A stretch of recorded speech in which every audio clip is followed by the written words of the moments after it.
Shabbat shalom to worldwide family. Shabbat shalom. Also to the strangers joined into our household. That's right. In the name of the Most High, His only begotten Son. We're gonna get started, y'all. Got a pretty jam-packed, lengthy class to try to get through today. If not, there might be a little homework, but we're gonna try to see if we can get through this today. Yes, sir. We're going to get started. We're going to face the east. 1 Kings chapter 8. Men uncover their heads. Women cover their heads, praying and prophesying in the assembly. 1 Corinthians 11. We also spread forth our hands. 1 Tim 2 and 8. Let's get it started, y'all. All right, we'll get this opening prayer with the Most High's permission. In the name of His only begotten Son, our Lord and Savior. Around here we know as Jesus the Christ. That's right. Long live the King, y'all. Long live the King! Reading in the book of Psalms, in the 59th chapter, Yes. it reads, Deliver me from mine enemies, O my Elohim. Defend me from them that rise up against me. That's right. Deliver me from the workers of iniquity, and save me from bloody men. For lo, they lie in wait for my soul. The mighty are gathered against me, not for my transgression, nor for my sin, O Yahweh. They run and prepare themselves without my fault. Awake to help me, and behold, thou therefore, O Yahweh, power of hosts, the Elohim of Israel, awake to visit all the heathen. Be not merciful to any wicked transgressors. Selah. Selah. They return at evening. They make a noise like a dog and go round about the city. Behold, they belch out with their mouth. Swords are in their lips. For who, say they, doth heal? But thou, Yahweh, shall laugh at them. Thou shalt have all the heathen in derision. Because of his strength will I wait upon thee. For Elohim is my defense. The Elohim of my mercy shall prevent me. Yes. Yah shall let me see my desire upon mine enemies. Slay them not, lest my people forget. Scatter them by thy power, and bring them down, O Yahweh, our shield. Yes, Lord. For the sin of their mouth and the words of their lips, let them even be taken in their pride, and for cursing and lying which they speak. Consume them in wrath, consume them, that they may not be, and let them know that Yah ruleth in Jacob in the ends of the earth. That's right. Selah. And at evening, let them return, and let them make a noise like a dog, and go round about the city. Let them wander up and down for meat, and grudge if they be not satisfied. But I will sing of thy power. Yes. Yes, I will sing aloud of thy mercy in the morning. That's right, Lord. For thou hast been my defense. That's right. And refuge That's right. in the day of my trouble. Yes. Unto thee, O my strength, will I sing. For Yah is my defense. Yes. And the Elohim of my mercy. Hallelujah! Selah! All praises to the Elohim. That go along with the heat. Mighty power that we serve. Yes, sir. It was an excellent scripture. Yes, sir. All right, y'all, we're going to get it cracking today. What we're going to deal with today is hit on some topics in which time we're dealing with at this present moment. This was a question presented to me by my eldest son last week, and we had been going over it for this week.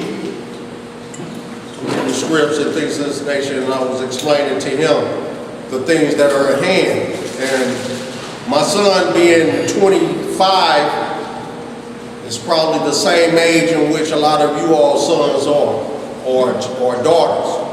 So they're at the age of protest and speaking their voice and standing firm on their belief systems and things of that nature. So his question to me was, Daddy, should we protest?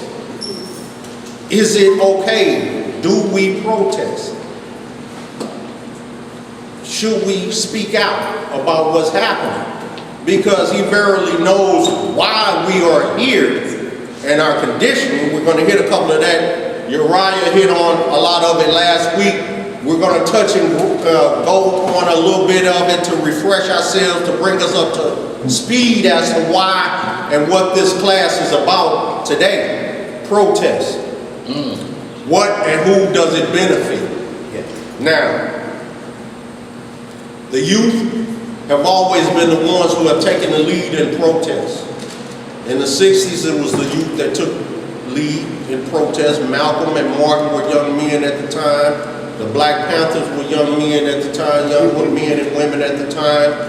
Fred Hampton was only 21 years old when the COINTELPRO, Chicago police, and the FBI conspired together against these brothers and murdered this brother in his bed while he was sleeping in the bed with his pregnant fiance. And they took this brother out. He was only 21 years of age. At the age of 14, he had already organized all the street gangs of Chicago. So that's how powerful this young brother was, and very articulate. But the brother he stood firm in his belief. However, his belief was not that of the Most High and His Holy Begotten Son. So his protection, his edge was not there because he professed not the law, statutes, and judgments of our Elohim, nor did he teach that to the people in which he was bringing forth. Now, would he have, had he lived longer? We don't know. Only the Most High knows that. All we can do is go by what we bear witness to while they were here.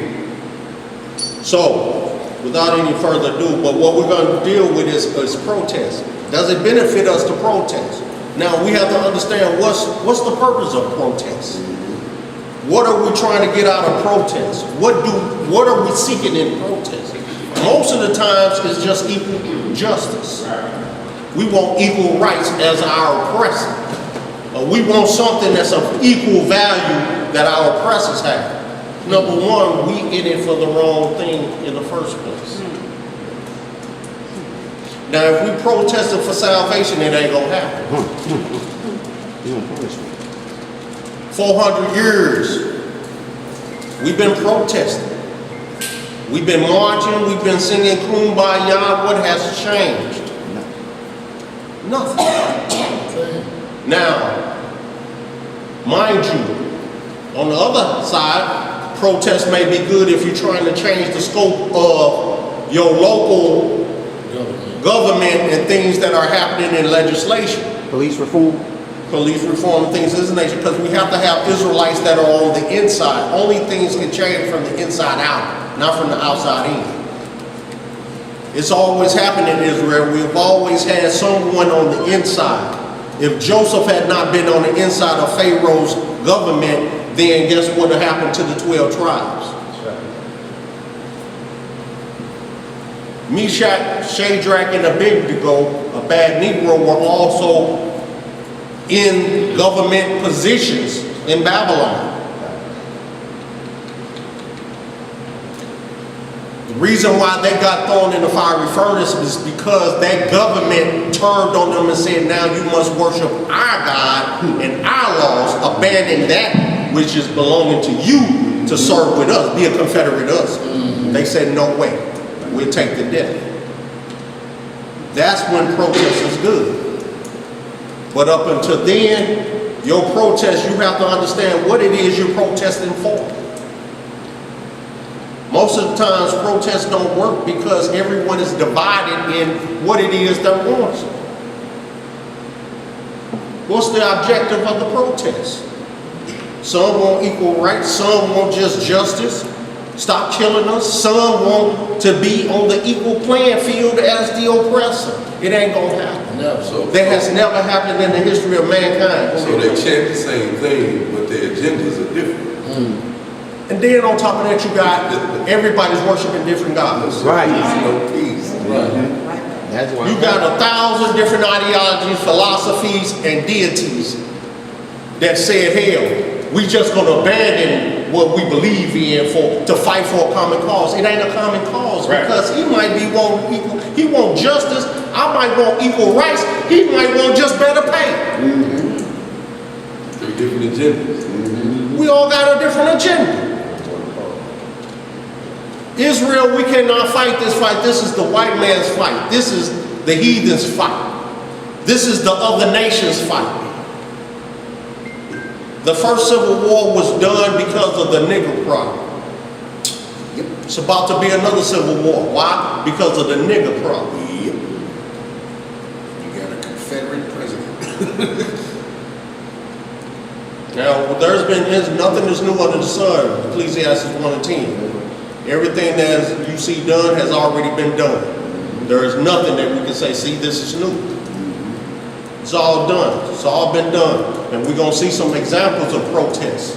We're going to see examples of what we need to stand fast in and how we need to fight our fight. But make no mistake, y'all, like he said, all of this been going on. Yeah. The only reason this George Floyd thing is really taking off, because all the distractions are gone. Ain't no distractions, so that's all everybody see. And then you had 3 of them consecutively. Yeah, Right. So that's gonna create an atmosphere. Right. Because you ain't got somebody distracted. You ain't distracted, and somebody dunking the ball. Because if it was a fire game on, would you been watching that news clip, or would you been watching that game? That's right. Well, let's get started, y'all. Let's hit on some scripts. I'm gonna try to end this out because I want to get through some of these scripts pretty quick because we got a couple of stories I want to get through in Maccabees about the sister and her 7 sons and Judas Maccabees fighting for our faith, standing up against the Romans and Antioch Epiphanes for the faith. Okay, we're gonna start out. Let's start out in Lamentations. Let's start out in the book of Lamentations. We're going to hit a couple of these identity issues, how we got here, and then I want to get into this tyrant in which we're under bondage under. See, we fail to realize what kind of tyrant we're under bondage to. See, we talk about, Donald Trump and all this, but we don't really, we talk about the earth is given into the hand of the wicked, but do we really understand how wicked this demon is? In that head. We keep forgetting how wicked he is. All the earth is in the hand of the wicked. We recite it over and over, but do we really realize? Because at the same breath we sit and we watch all these deaths taking place and wonder why. How? Not all of us, but as a nation of people, we wonder why. Damn, how could you do that? How could you kneel on a man's neck for 8 minutes and 47 seconds and with your hands in your pocket like it's nothing? Like no repercussions. We forget who it is we serve and bondage to. Proud. Yes. He knew him. Yeah, that's So the he thing. worked He worked with him. Let's start at some Lamentations. That's crazy. Start Lamentations 5.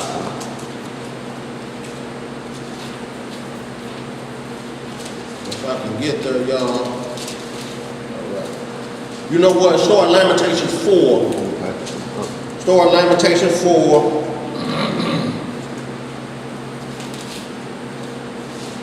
I want you to start in 1 and 2.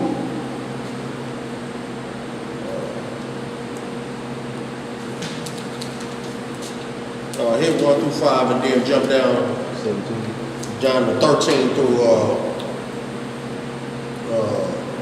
22. Can we do 1 through 8? Can we do the whole chapter? No scared. Hey, sister, you know if you request it, we're going to do it, so Let's get going. let's get it. Let's get it. Lamentations, we're going to do chapter 4 and 5 because what I wanted to hit on in 5 was that verse 7, but we need to hit it all. Then we're going to jump into some confusion of faith. Daniel, Jeremiah. We're gonna hit just a couple of these so we can refresh why we're here. See, we didn't come here on our own accord. Right. We are here on our own accord, but the Most High put us here for a reason. It's obedience. Then we're gonna hit some other scriptures, and we're gonna bring this understanding full circle. Most High willing, all praises to the Most High, His holy begotten Son. Let's roll. Reading in the book of Lamentations, chapter 4. We're going to start our reading in verse 1. Let's get some understanding, family. How has the gold become dim? How is the most fine gold changed?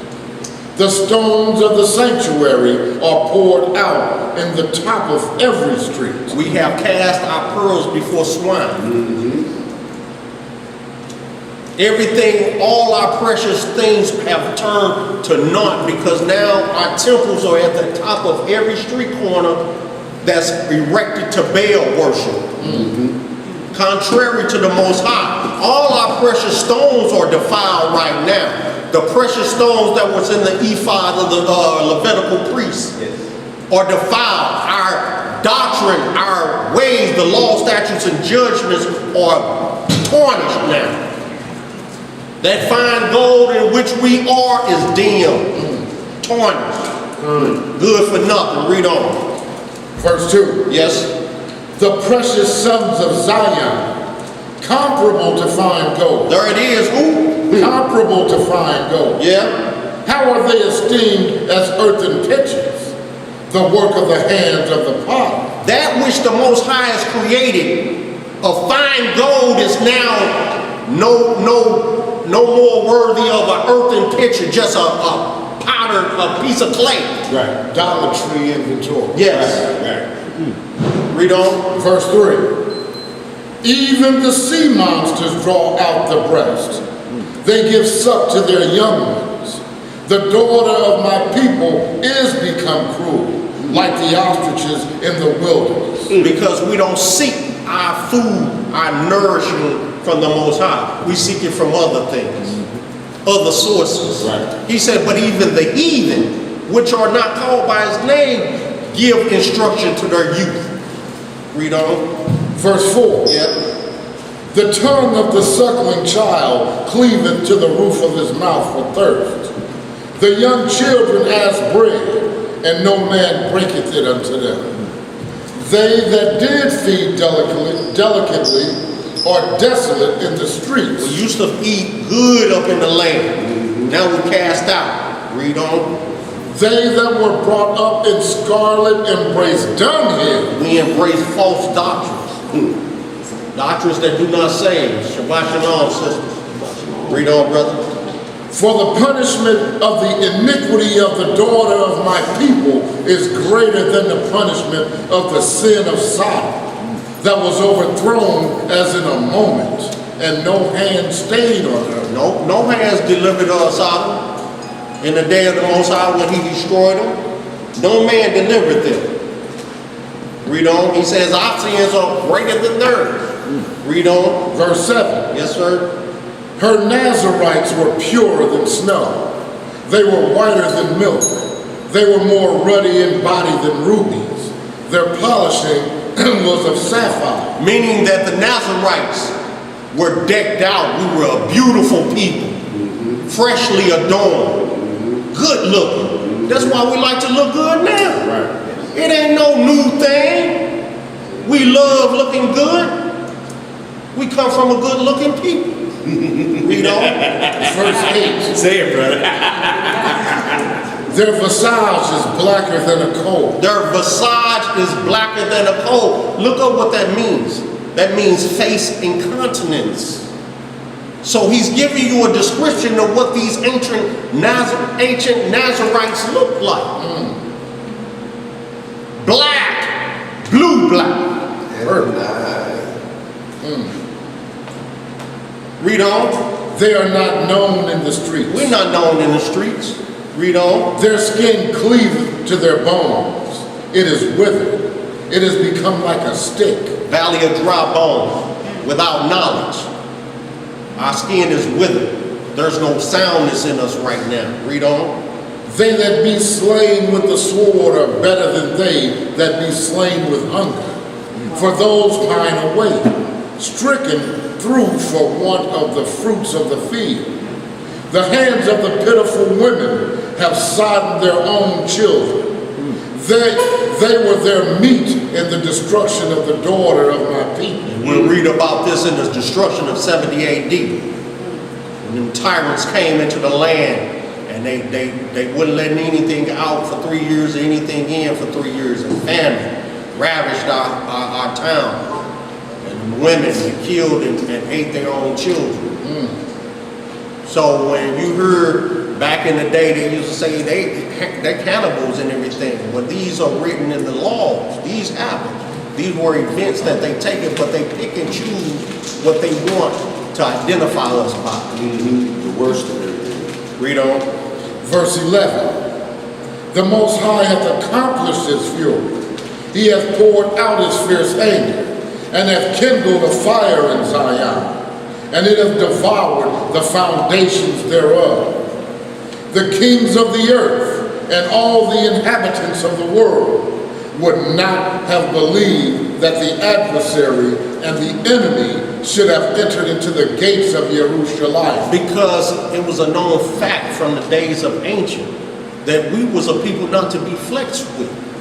Because the Most High fought our battles. Right. So they knew this. This is written in the tables. This is written in the tales of the nations. They know this. They said they wouldn't have believed it had it not been done. They hadn't seen it with their own eyes, that Israel was taken over by heathen nations. How is that possible? That's why they keep killing us now. 'Cause That's- they know what we're capable of. They know our capability, but see, this whole thing is to keep us away from identifying with Deuteronomy 28:15 through 68. See, we talk about what we want and protest all the time, but as long as they can keep you away from identifying yourself with Deuteronomy 28, Protest all you want. protest, we'll give them a little bit here and there. Just stay the hell away from that Deuteronomy 28 so that they don't find their identity. Because once you find your identity as a nation of people, guess what? It's over. Yes, sir. Yes, sir. And we're going to see how it can be over what the Most High tell us what we need to do to come up out of this. But it won't happen because we're too divided. You got groups that want to do unity things of that nature, brunity or whatever the hell they call it. It ain't gonna happen. Too many sellout niggas. And we gonna see that Moses and Aaron had to put to death 3,000. Yeah. Because Negroes was rebellious. The Most High had to do away with a whole generation in the wilderness. Yeah. Why? Because Negroes were gonna bring that foolishness home. Most High gotta purge the rebels in the wilderness. Right. Why? Because niggas will bring that foolishness home. Right. Where does it say unify with a fool? He says separate. Can two walk together lest they be agreed? Let's get on, brother. Verse 13. For the sins of her prophets and the iniquities of her priests that have shed the blood of the just in the midst of her. He didn't say the heathen did this. He said it was Israel that did this first. the prophets, and the priests. They did it. They the one that started this foolishness. Most High said, no, I got a clean house. That's right.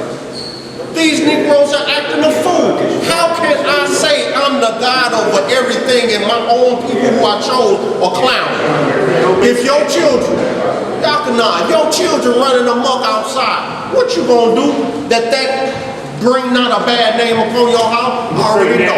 But they don't know. I know what you gonna do. I know.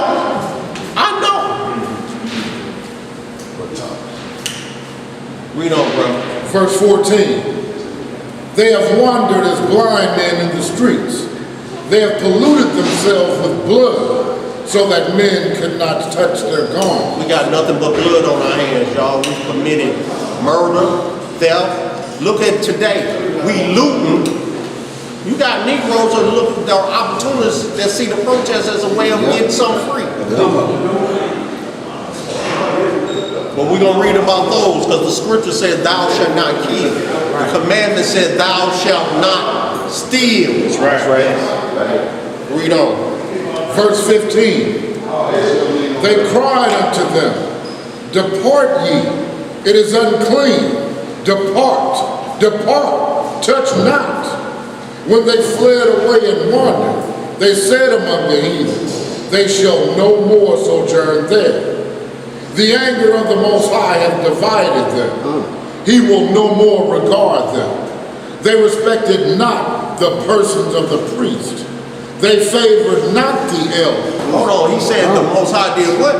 Divided. He divided them. So who are we to say, no, let's unify? Right. Most High said, I divided them Negroes. And you want to, he said that he put together, let no man tear apart. And that which he done torn apart, no man can mend back. So who are we? But see, that just goes to show you the rebellion attitude of Israel. Regardless of what he said and we read it, they said, no, we're going to do that which he delight not in. We're going to find our own way. Well, they finding their own way. They finding their way. Yeah, read on, bro. Verse 17. As for us, our eyes as yet failed for us vain help. For our vain help. That's right. In our watching, we have watched for a nation that could not save us. Y'all see that? Yes, sir. We have been put in a nation, and we're sitting here, we're protesting to a people that can't save us. Right. Where in the history of mankind, where in the history of mankind have you seen a people enslave a people and then allow that same people to have equal rights as it? Never. I just want one incident. Just give me one time that has happened. Because the heathens' main fear is that they will overtake us and do unto us as we have done unto them. Yes. That was the mindset in Egypt. Yep. Terrified. Hold on, brother. Kill them so that they don't rise up against us.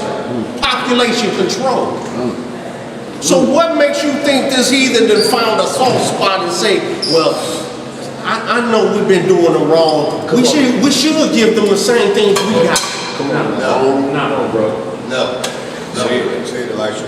Never has one nation ever held another nation captive, freed them, and then gave them equal status. It's never happened, and it never will.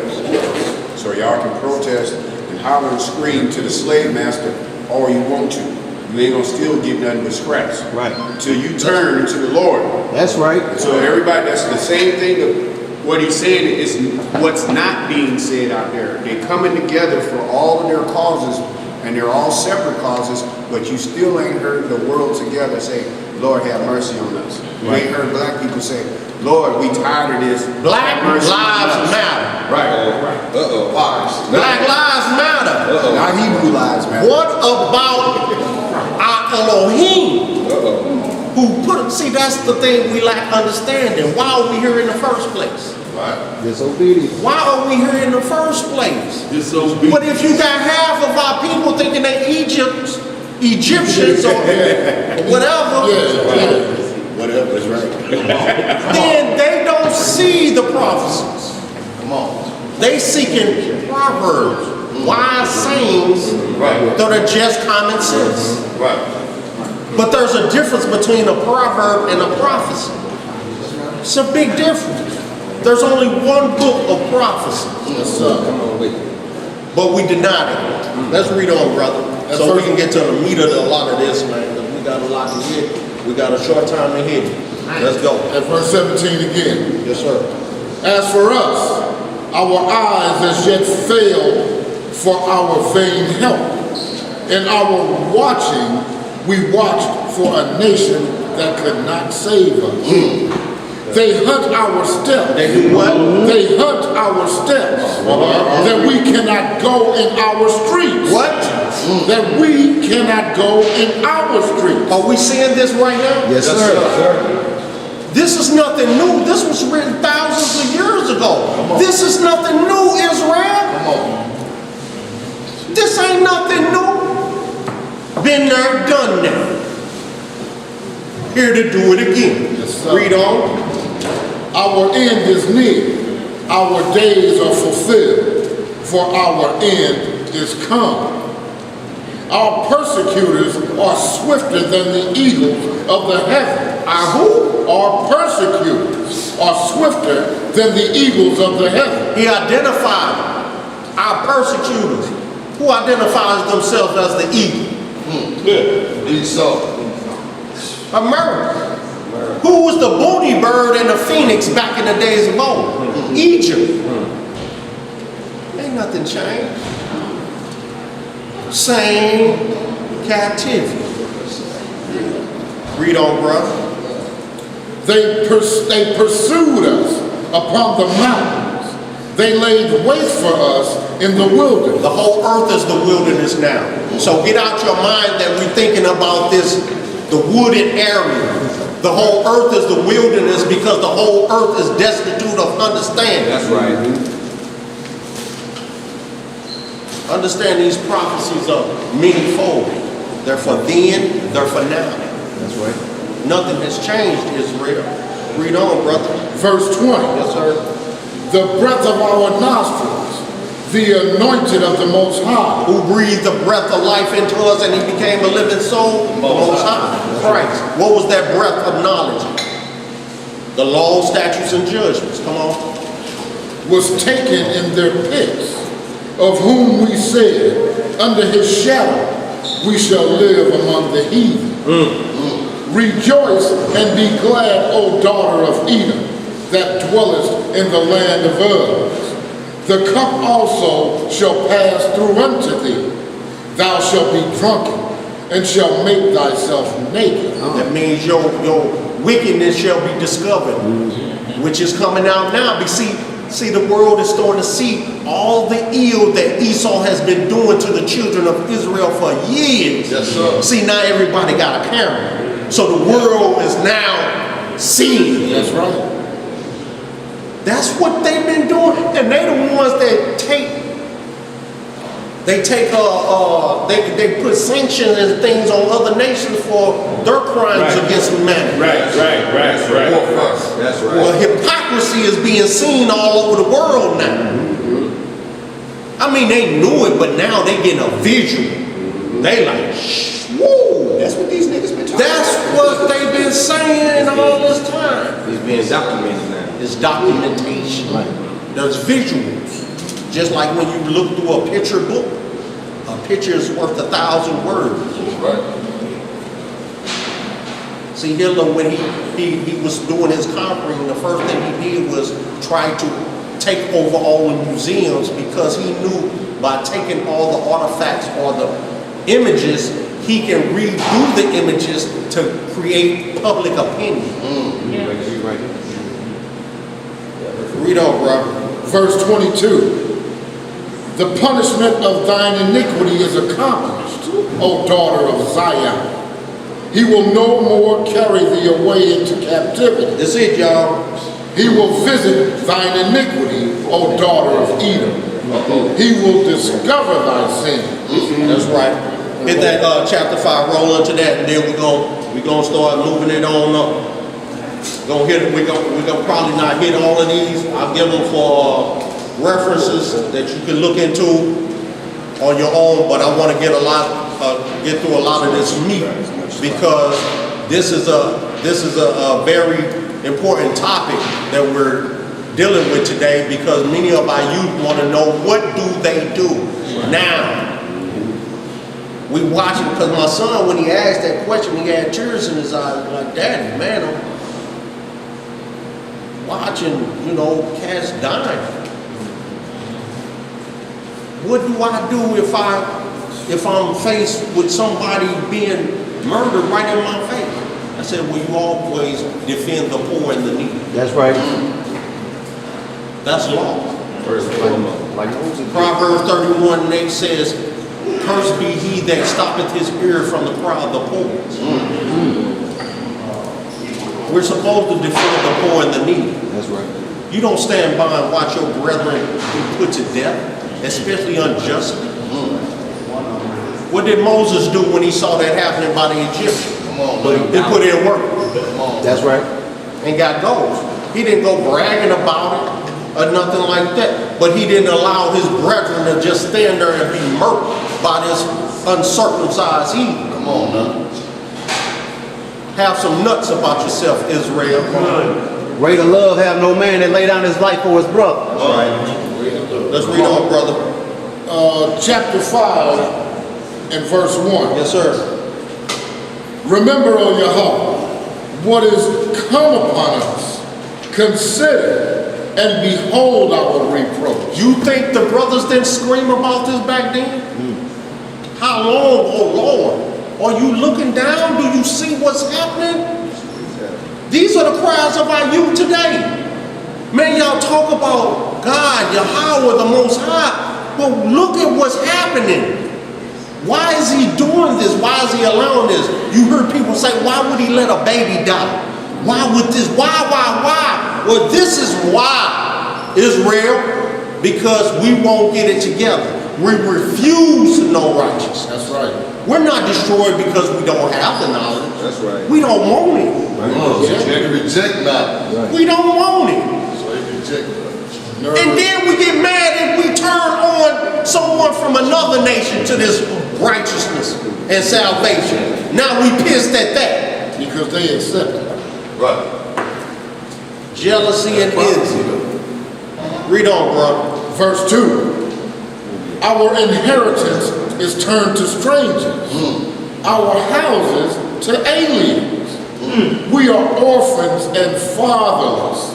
Our mothers are as widows. Are they not now? Aren't our women losing their children at a high rate every single day? And it's being televised. Yes, sir.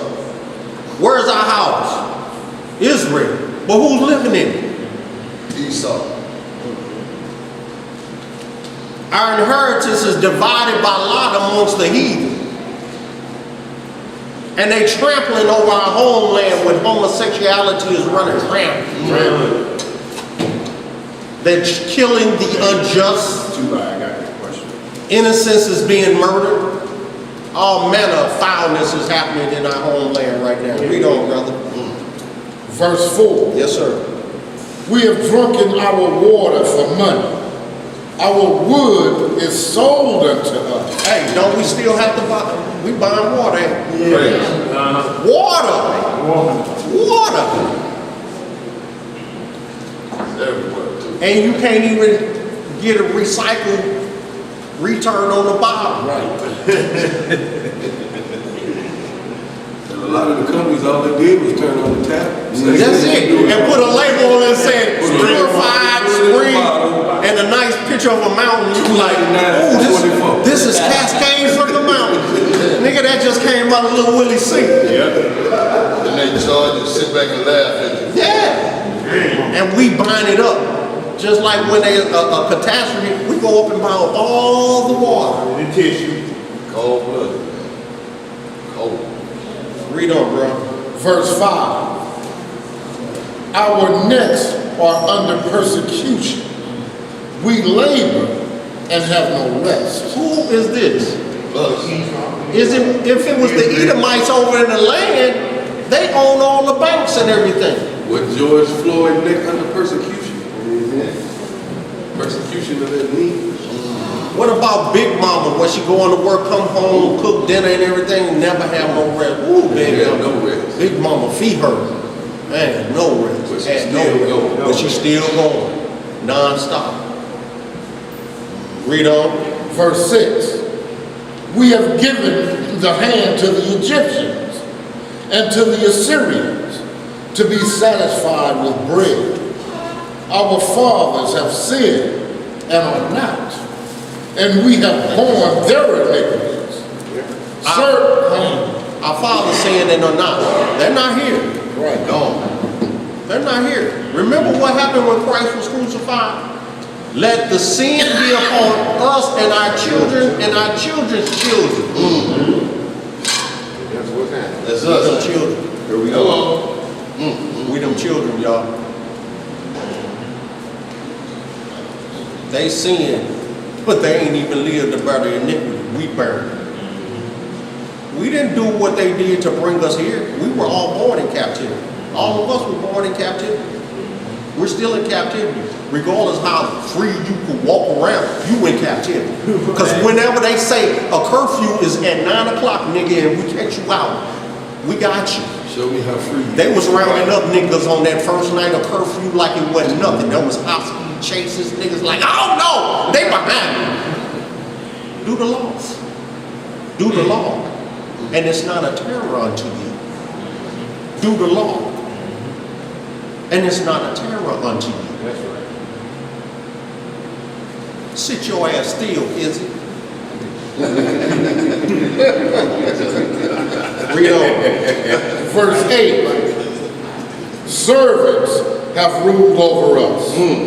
There is none that doth deliver us out of their hand.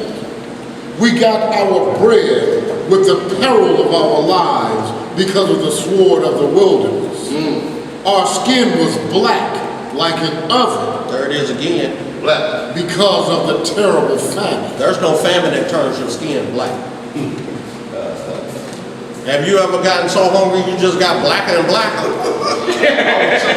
I was trying to figure that out. Oh, I'm hungry. I'm getting black. I'm hungry. I'm getting black. Have you? No, sir. Somebody lying. Just asking. Somebody lying. I'm just asking. You so black, you take my place. You so black. Show gonna say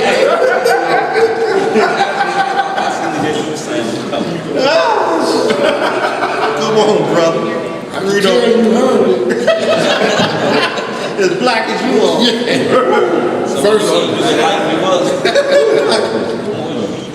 Verse 11. They ravished the women in Zion and the maids in the cities of Judah.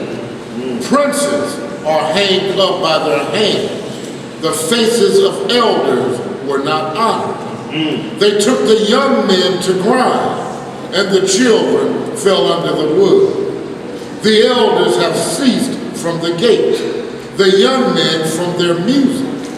The joy of our heart is ceased. Our dance is turned into mourning. All our music is turned into law breaking, and all our dancing is turned into booty shaking. Everything we do now is contrary to what the Most High asks of us and demands of us and commands of us that we said we will do. I saw a video clip earlier today about Lil Wayne, about his Lil Wayne. He was saying be involved in the conversation. right. He was saying that what we going through is our own fault, but what he meant by that was because of what we're doing. The first thing I said, nigga, how can you say what we going through is our own fault? And you're the one making music to encourage this behavior. Right. You're the one making music about killing people. You're the one making music about disrespecting women. And then you want to turn around and say what we're going through is our own fault. And you're the one that's the machine cranking out this crap. And that you made your living off of. And now you say, no, well, it's our fault for this. So who's a tool of you? Who are they? Who's using you to make this thing? To say now, you done made your riches off of it, but what we going to do is our fault. Just for the record, bro, what nationality is that brother? Bang. All I know is New Orleans. That's it. That's his nationality. New It Orleans. don't matter. I mean, he a Judite, but he a sellout. Right. I mean, it is what it is. We gonna see. We've been dealing with sellouts since the beginning of time. Dathan and Korah and Abraham were sellouts. Abraham, they were all sellouts that we had to do away with. We've been dealing with these niggas all the time. Why we would never, before you can even get at your enemy, you gotta deal with these niggas first. You gotta get them out the way, because they gonna protect them. Right. They protecting white supremacy. Right. Like Boule. They protecting all that. Right. We gonna read about that in Maccabees.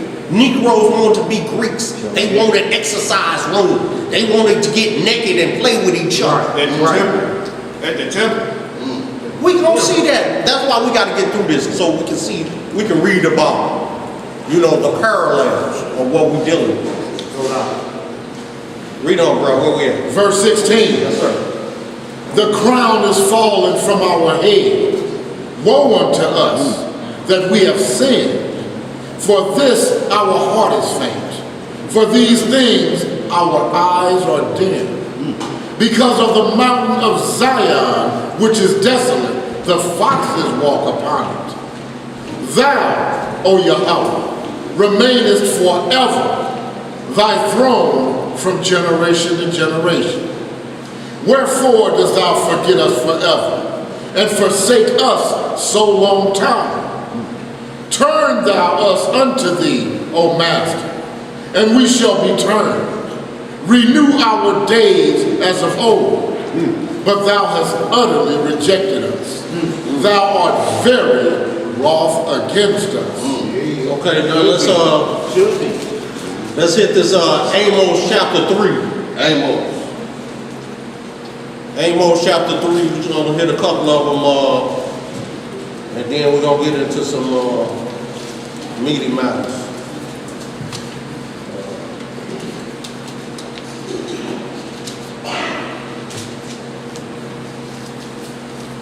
Y'all, while we on this switching pause, before I forget, because I don't want to, but I already did once, I want to get some, tell the family to pray for a brother I work with.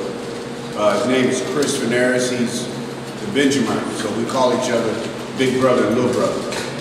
And been studying the word with him and things. He was in an accident on a motorcycle the other day, and he's in the hospital with a body cast. Whoa. So I just want the family, I just want the family to pray for him. Again, his name is Chris, and we ask that the Most High's will be done, in his life, and for all of us, because we all going through something. So let's pray for each other as a family, and ask the Lord to let His will be done in our lives, because we need it. That's right. Okay. Instead of that, say that. oh, I'm sorry. That's all right. Instead of the Amos 3, get Amos 2. Amos 2, start at verse 4 and read down.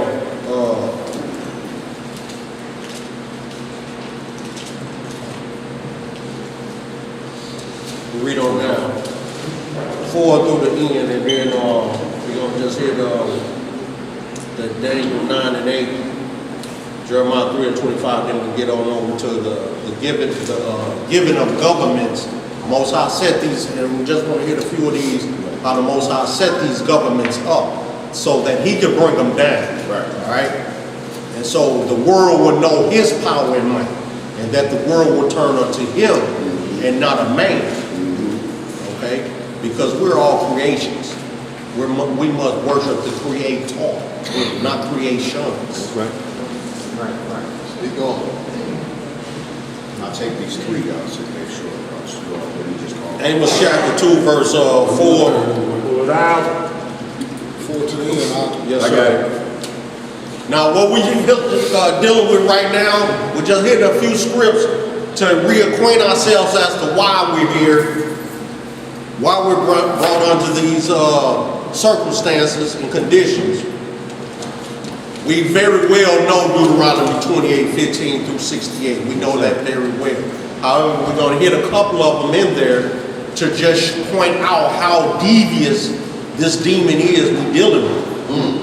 We really need to understand what and who we dealing with here. Let me ask you a question, since what you just said, because you might, I'm working on a class right now and I can't pin down what I'm looking for. And he might already have said it and know, but what I'm looking for, starting with Esau and Jacob coming out the womb in the birth rate. I'm trying to find where is that key part of them hating us like they did. Not for our disobedience. When the Most High talked about in Deuteronomy 28, he said, I'm gonna put you in the hand of the enemy and this and that and this and that, and they're gonna do all these things to you. Well, we're gonna come. That's a little bit of part of this, because we need to understand the nature of why this beast hate us. Right. That's what I'm looking We need to understand why these things are happening. Right. We know they're happening. We need to understand why, so we have an understanding of what to do, how to do it, and how we come out of this. Okay? But we have to understand the reasons why.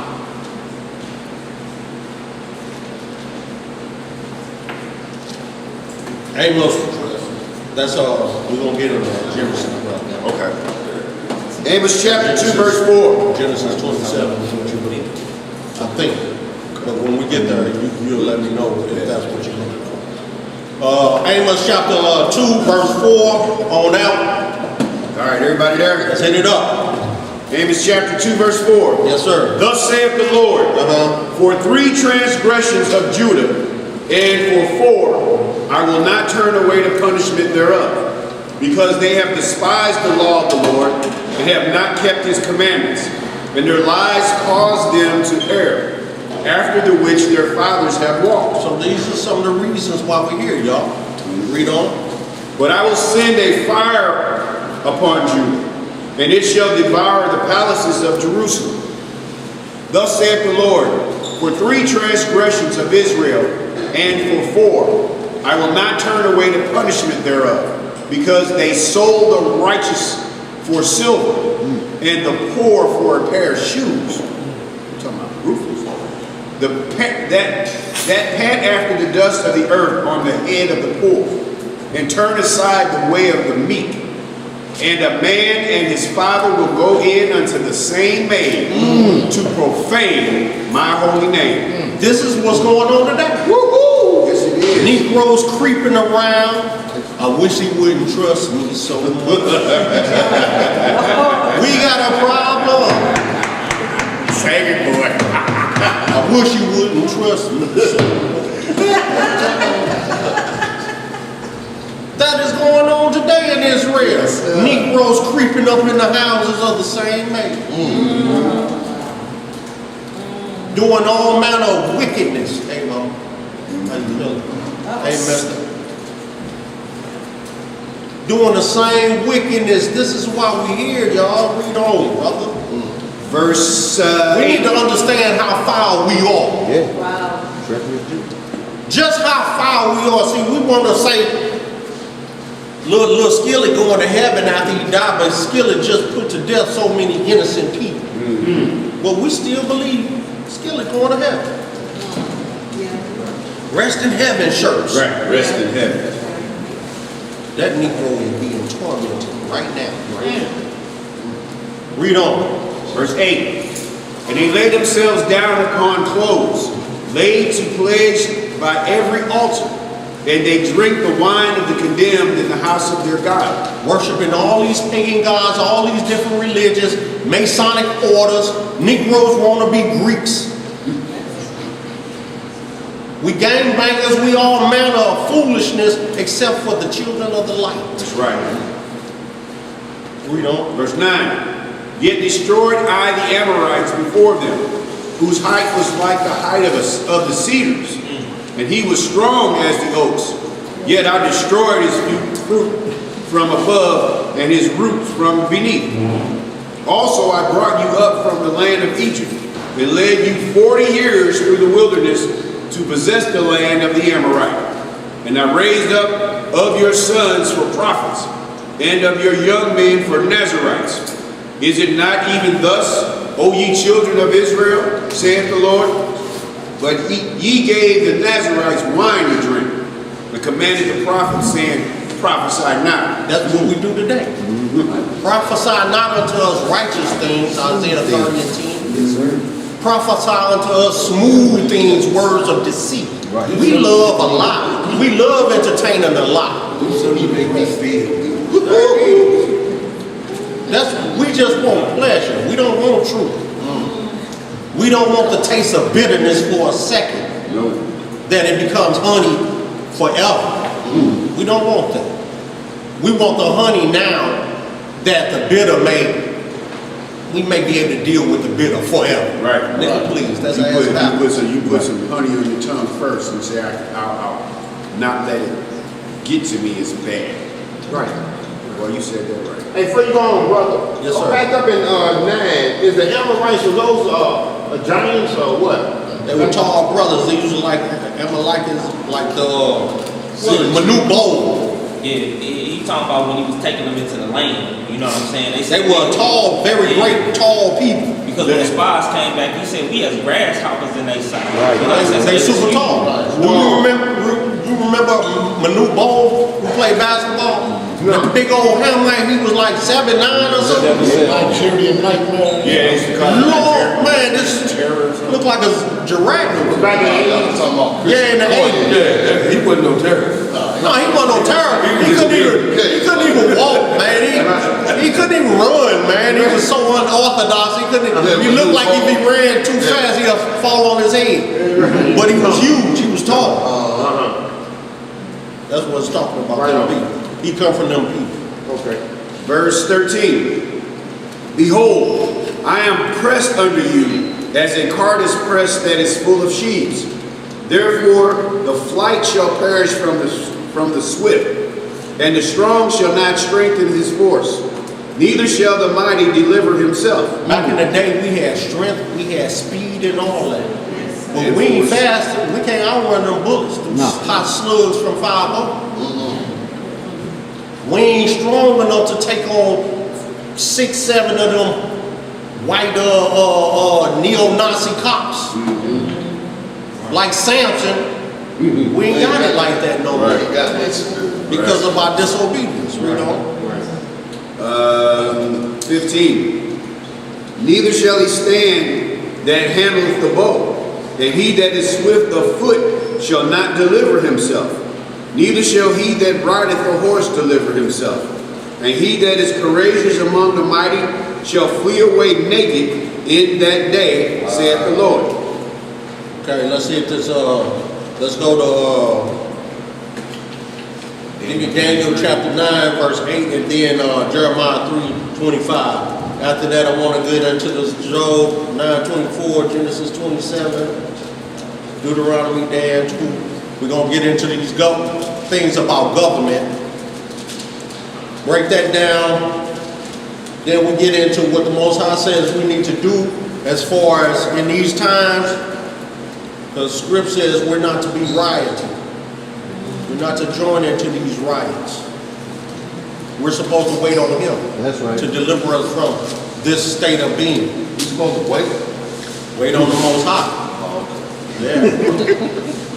You want your reward now? Now what we can do, I'm going to show you, we're going to hit some John 17 and John chapter 18. Where the Most High says his kingdom is not of this world.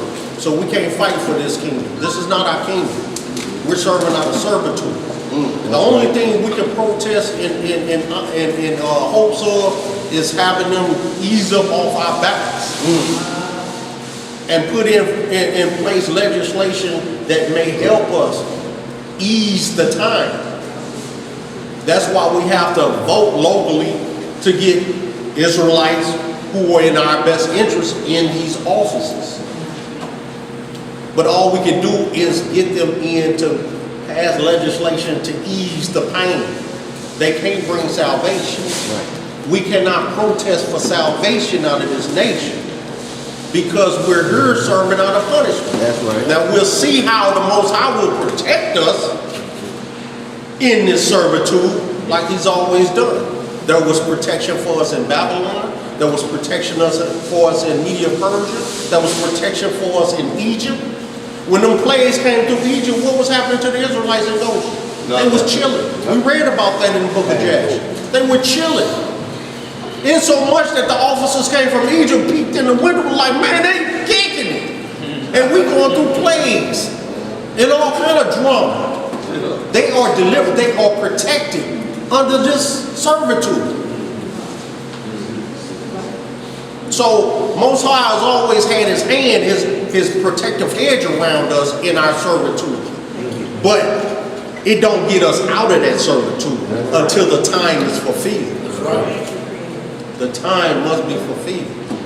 All that stuff that, remember in Egypt, the Pharaoh was putting the babies in the bricks in the wall and covering them with mortar. Do you think that's an easy thing for a man to put his own flesh and blood baby in the wall and cover him up with mortar? That's torture, to watch your baby being tortured and murdered. Right. The wall is crying out. And you hearing this? We have an instinct to protect our young, so they They had had to be hard. to be hard. But were they delivered at that time? No. The punishment had to be fulfilled first. Ain't no way out of this, y'all. All we can pray for is a little ease. That's all. But he says the saints shall be worn out.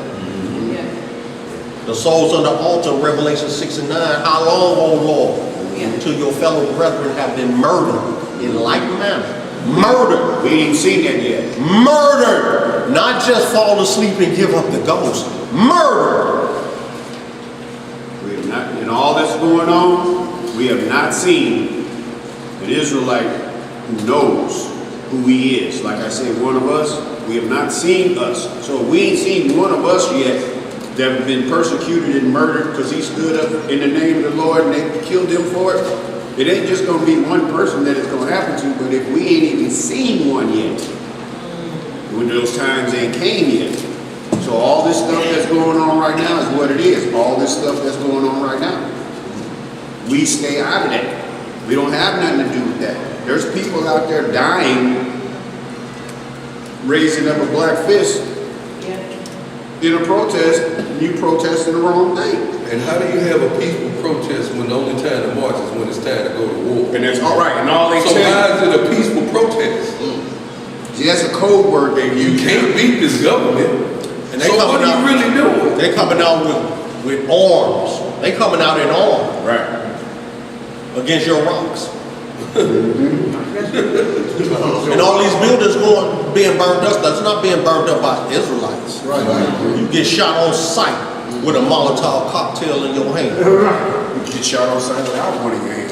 That's the heathen doing this. But see, that's what it's going to take. This is not our fight, Israel. We can't fight this heathen for what he's doing to us. All we can seek is a little ease. But the Most High said we will go through this. That's why we hitting these, because of our disobedience. We have to understand it was our disobedience that put us in this position. However, there's going to be deliverance, but we got to stand firm in our faith, in our belief. That's right. And we're going to have to read that. That's why we got to get through these, y'all. I'm going to have to skip over some of these things because we got to get to these stories that give you example on how to stand firm amidst the murder. Y'all know how you do it. Y'all gonna have to pay the homework. It's all about everybody getting understanding. That's all it's about, is that we have a full understanding of what's going on, why, and how. That's right. All right, brother, that Daniel chapter 9 started verse 4 and hit to 8. Okay. I was going to say 3, because you said 3 at first. Then you said 8. You said 3. No, because we want to get. That's what I'm saying. That's what I'm saying. 3 introduces it, so I'll start right now. Okay, start at verse 3. Ready to go. And I set my face in the You gonna beat me before I said something. You know I'm gonna say one again. And I set my face unto the Lord God to seek by prayer and supplication with fasting and sackcloth and ashes. And I prayed unto the Lord my God and made my confession. And I said, O Lord, the great and dreadful God, keeping the covenant of mercy to them that love him and to them that keep his commandments. We have sinned and have committed iniquity and have done wickedly and have rebelled, even by departing from thy precepts and from thy judgments.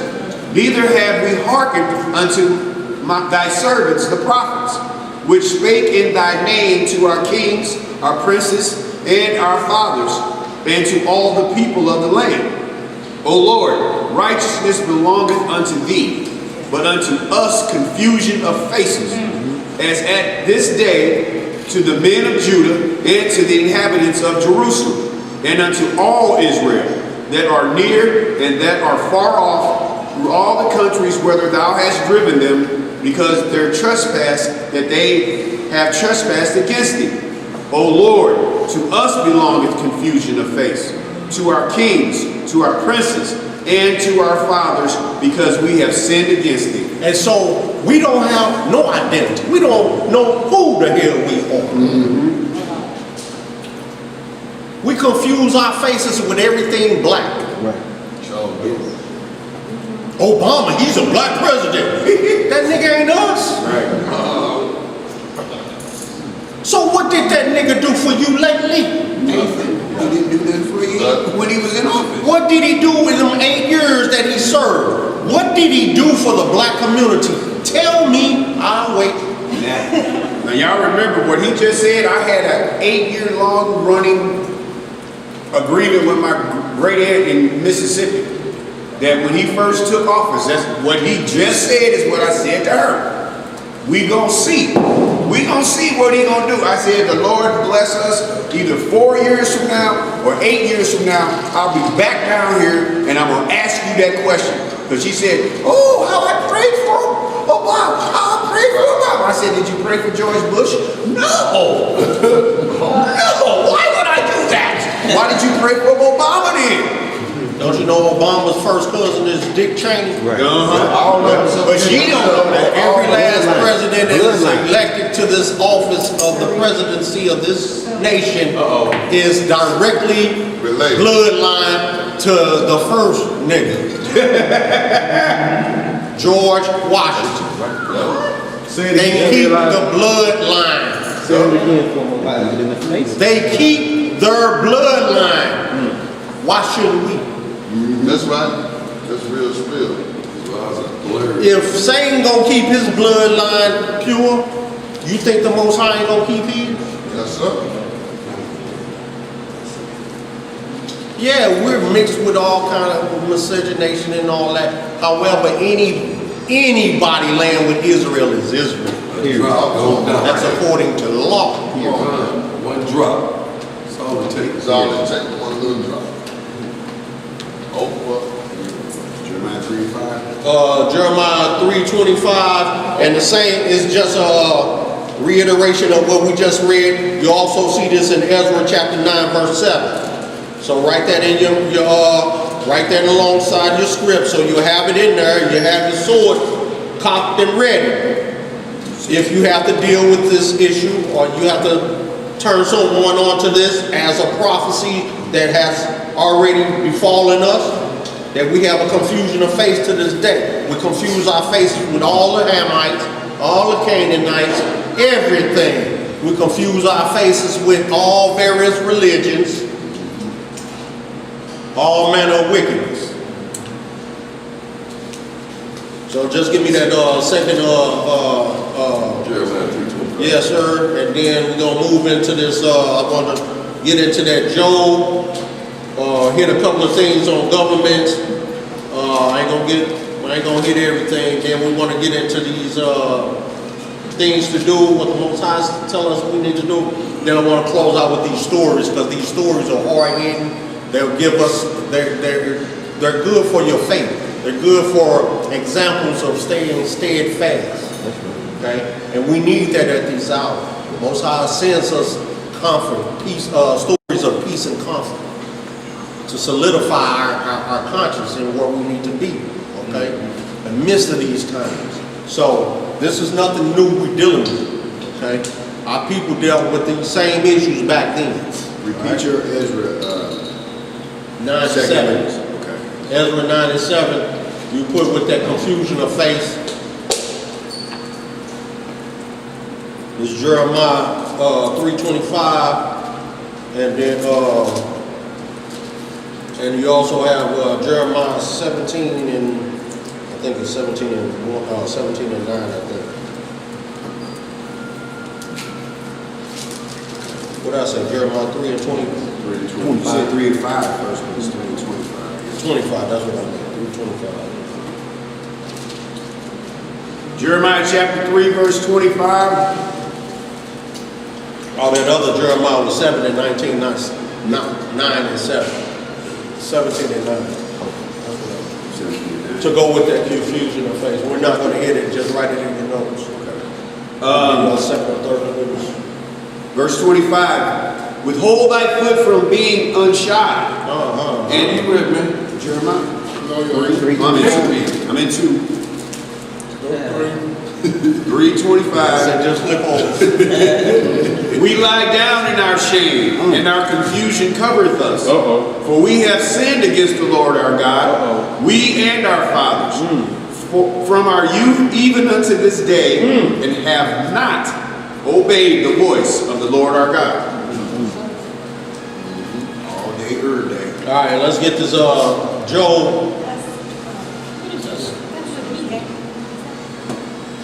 Say it again. That's the game. What's that noise? It's been subconsciously going in my head.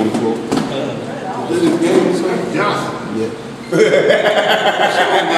I thought I was hearing something. I got to be tripping. I kept hearing it too, but it didn't register. Instead of going in at Job 9:24, because we're all very familiar with it, it goes, the earth is given into the hand of the wicked, and it asks a question, who not, where, and who is he? So he's asking a question, if it's not him, then you tell who he is and where he is.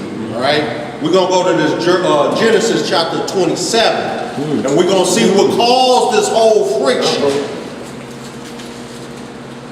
Where does friction come from, and how the earth is given into the hand of the wicked? It was his blessing. Right.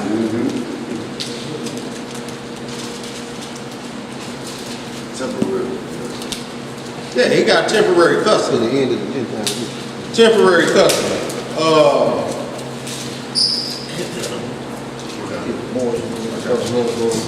27, I want you to be going down 42, I think. In between that, I was going, what did I say? Genesis 27. If you that far down, just do 41 to the end. 39. Yeah, start at 39. Hold on, no. 37. Yeah, there you go. Start at 37. Brother and sister. You holding that Joe? Gotta go 35. 33. 33? We gonna keep going back. You'll be at 1. Check out verse 30. Well, the sister say 30. Start at the even number. 30. Alright. It's on me. Genesis chapter 27, verse 28.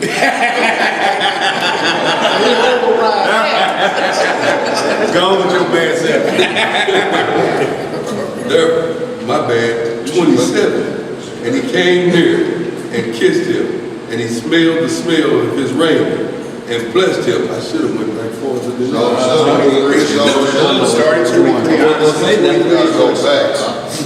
We're going to start at 23 because that's where it started. You start talking about Esau. Come on, man. Genesis chapter 27, verse 23. And he discerned him not because his hands were hairy, his brother Esau's hands, so he blessed him. And he said, art thou my son Esau? And he said, I am. And he said, bring it near to me, and I will eat of my son's venison, that my soul may be blessed, that my soul may bless thee. And he brought it near to him, and he did eat. And he brought him wine, and he drank. And his father Isaac said unto him, come near now, and kiss me, my son.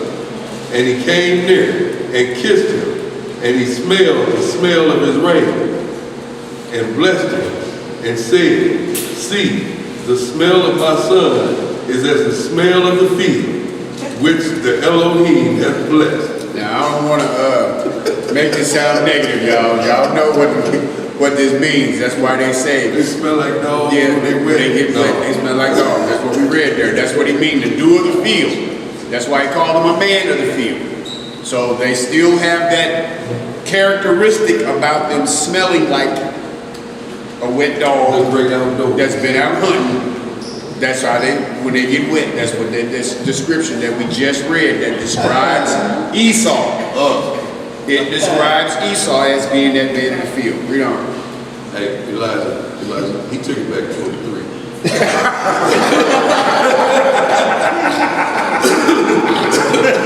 Therefore, he did. Verse 28. Therefore, Yahweh, give thee of the dew of heaven, and the fatness of the earth, and plenty of corn and wine. Let people serve thee, and nations bow down to thee. Be Lord over thy brethren, and let thy mother's son bow down to thee. Cursed be everyone that curseth thee, and blessed be he that blessed thee. Roll on real quick. Now look, this is the blessing that he's giving Esau, that he's thinking. He ain't got Jacob in his mind, but Jacob is the one that's receiving this blessing. But listen, back it up just a verse and listen to what the blessings are that he's giving him. So this is what Esau's blessing is, but Jacob got it. What a 28 Right. years. But see, there's something that preceded this act. He hated his birthright. Right. He despised his birthright, There it is. first and foremost. So certain events played out. How they played out may not have been right. Nonetheless, they had to play out. Because something preceded this act. He despised, hated his birthright. He hated the righteousness that was bestowed upon him as the elder. Too much work involved. Well, see, even before then, when they was young, sent to Shem's house to learn about the righteousness, he didn't want to go. Esau's always been more concerned with He the was power of his own hand. Yes. He trusted in his power. He trusted in his might. He was a mighty hunter. Like Nimrod. Trusted in his skill. I could do this. I could take by force. That's why This is the reason why I want to go back there, not to cut you off as well. This is the reason why I want to go back there, because we need to understand the nature of this beast we're dealing with. How wicked it is, and how far this hatred goes back. This is embedded hatred that's carried from generation to generation to generation. Now we're dealing with his offspring, and they have the same hatred. Just like with the offspring of the light, we're seeking the same salvation as our forefathers. They're seeking the same destruction of us.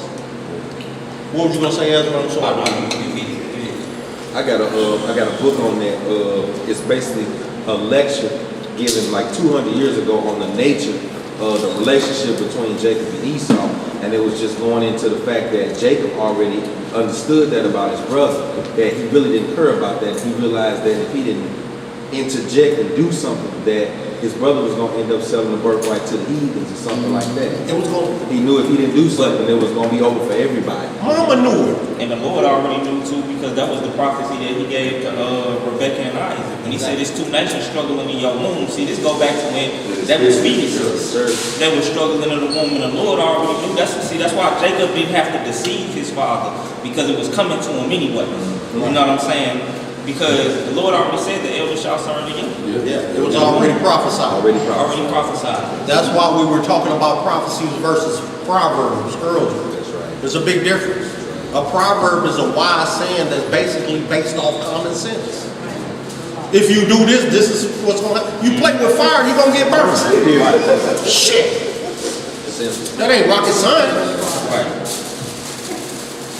But it's just a wise saying that stop playing with the fire, you're going to get burned. You keep touching it, you got a different problem. Right. You just stupid. Stuck on stupid and glued to dumb. Genesis 27, verse 28 again. Therefore, Yahweh give thee of the dew of heaven, and the fatness of the earth, and plenty of corn and wine. Let people serve thee, and nations bow down to thee. Be Lord over thy brethren, and let thy mother's son bow down to thee. Cursed be every one that curseth thee, and blessed be he that blesseth thee. And it came to pass, as soon as Isaac had made an end of the blessing, Jacob and Jacob's way, and Jacob was yet, and it came to pass, as soon as Isaac had made an end of the blessing, Jacob was yet scarce gone out from the presence of Isaac, his father, that Esau, his brother, came in from his hunting. And he also had made savory meat, and brought it unto his father, and said unto his father, let my father rise and eat of his son's venison, that thy soul may bless me. And Isaac his father said unto him, who art thou? And he said, I am thy son, thy firstborn Esau. And Isaac trembled very exceedingly and said, Oh no. Ooh-wee. Read on, bro. where is he that hath taken venison and brought it to me? And I have eaten of all before thou camest, and have blessed him. Yes, and he shall be blessed. He said, yeah, he blessed. Oh, he blessed. Read on. And when Esau heard the words of his father, he cried with great and exceeding bitter cry, and said unto his father, bless me, even me also, O my father. And he said, thy brother came with subtlety, and have taken away thy blessing. And he said, is not he rightly named Jacob? For he had supplanted me. He had supplanted me these 2 times. He took away my birthright. And behold, now he has taken away my blessings. And he has said, hast thou not reserved a blessing for me? And Isaac So he begging right now. He crying, he weeping, snotting. One of them hard cries that a baby nothing come out. I can't breathe. You want to say, and your teeth won't even come together to pronounce a word, man. Like somebody put a bit in your mouth.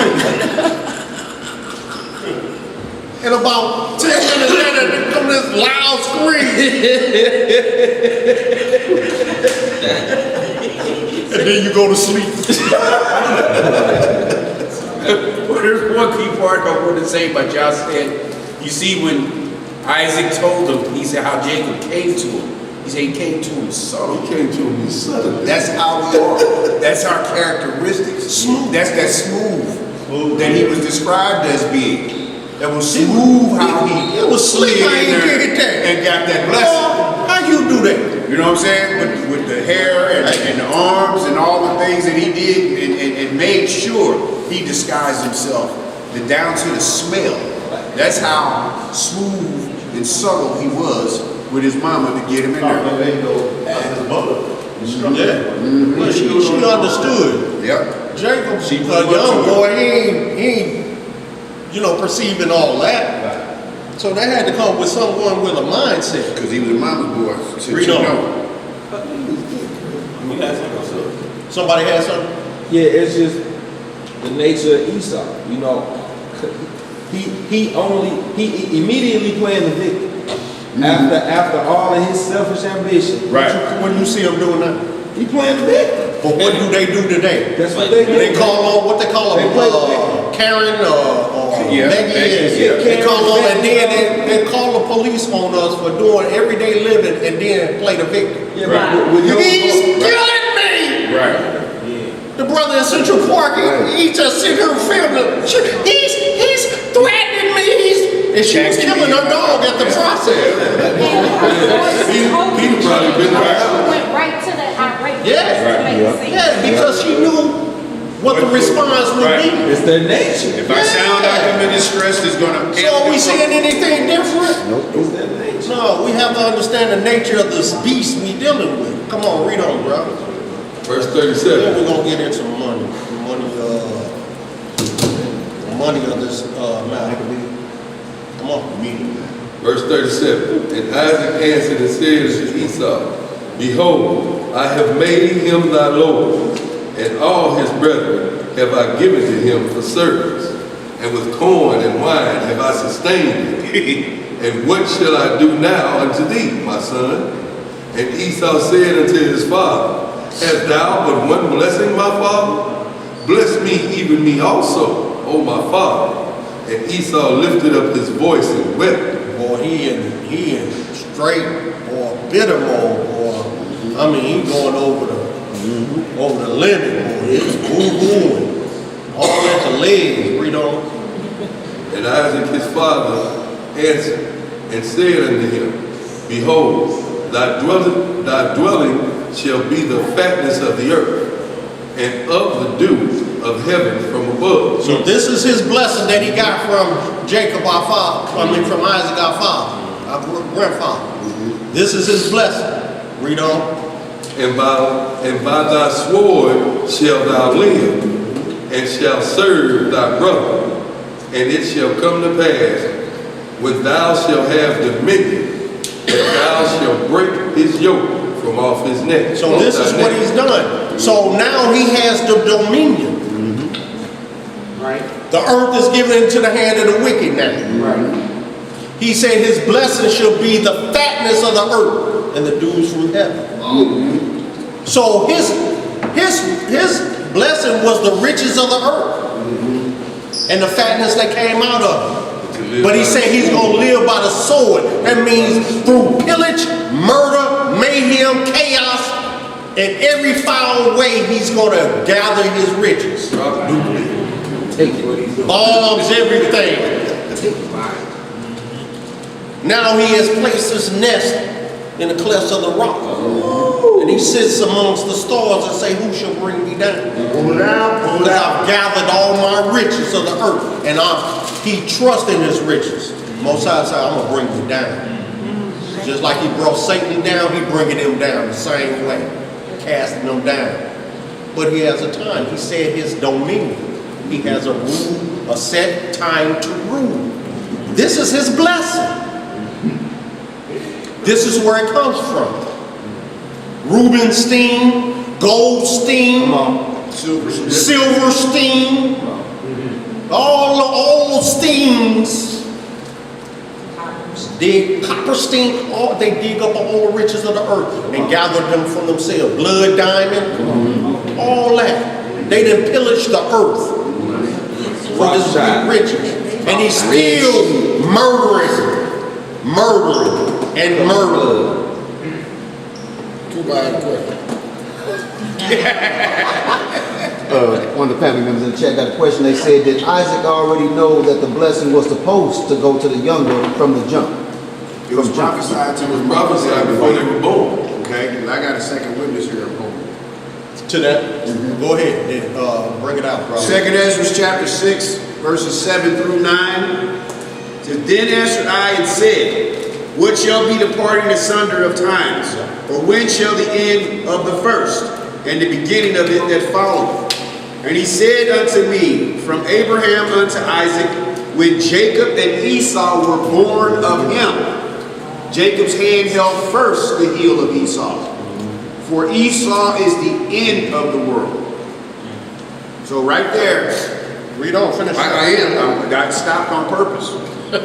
Esau is the end of the world, so that means that Esau's time is going to run until the end of the world.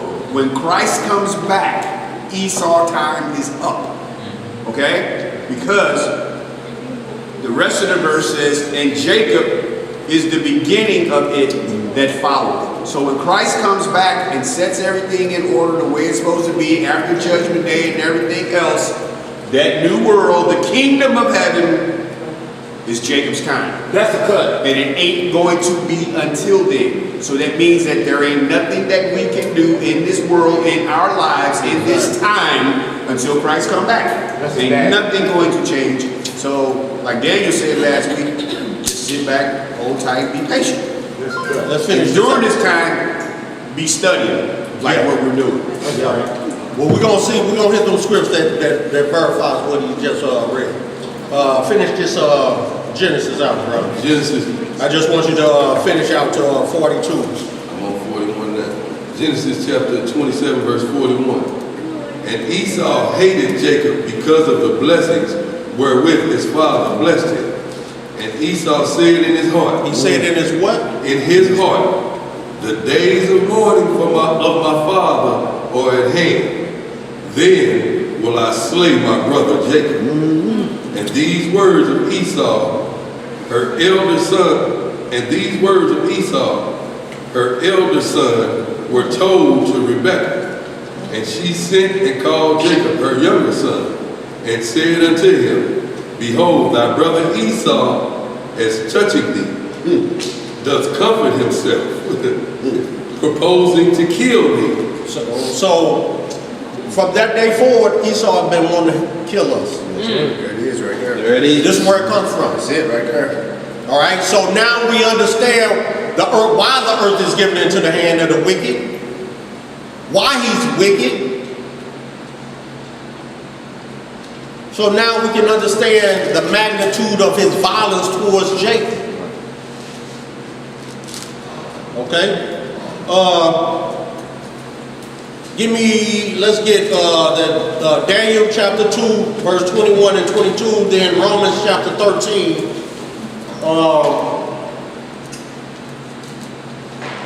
Then we're going to get into some things what Christ says we need to do. I ain't going to Pull a Daniel Solomon. I'm trying not to pull a Daniel Solomon. Pull your brother.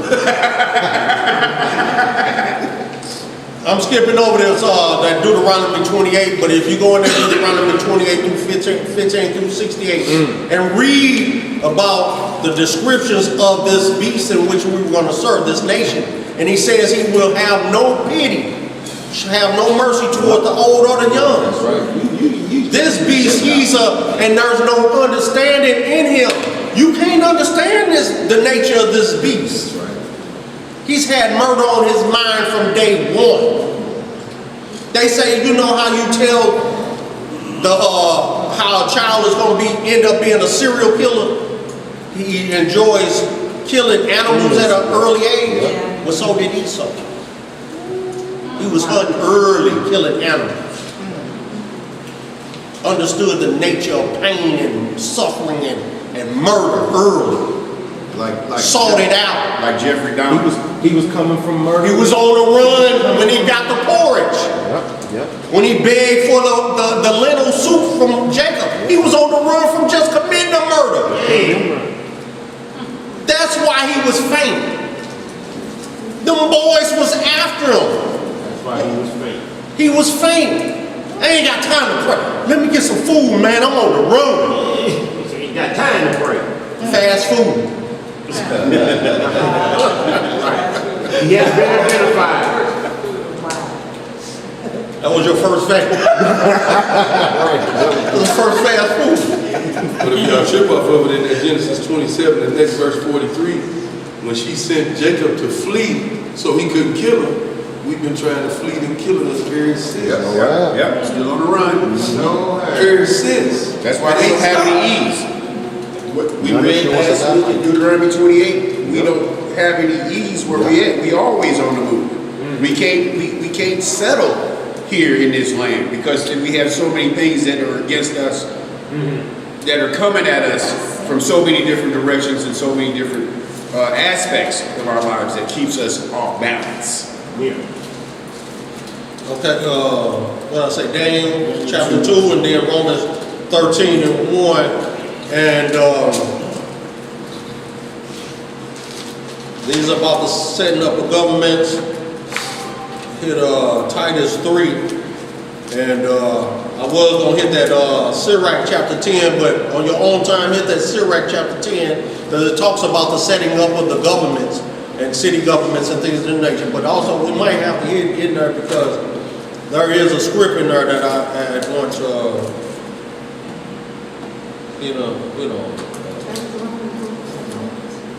what'd you say, What was that? Romans 13, we're gonna hit. Also, I want you to, we're not gonna hit this, but just mark it in Daniel chapter 11. You'll see how foul and wicked this beast, this nation is that we serve. That's another example because it's talking about the last day and it's talking about the final kingdom and how foul and wicked this kingdom is. But I just want to hit this Daniel chapter 2, verse 21.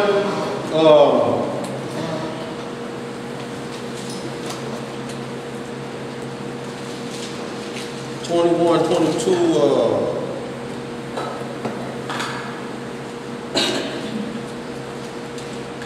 and then Sirach, I had Roman, and that's Sirach 16 and 15, just one verse I want to hit out of that, and then we hit that Romans 13, 1 through 9, then Titus 3.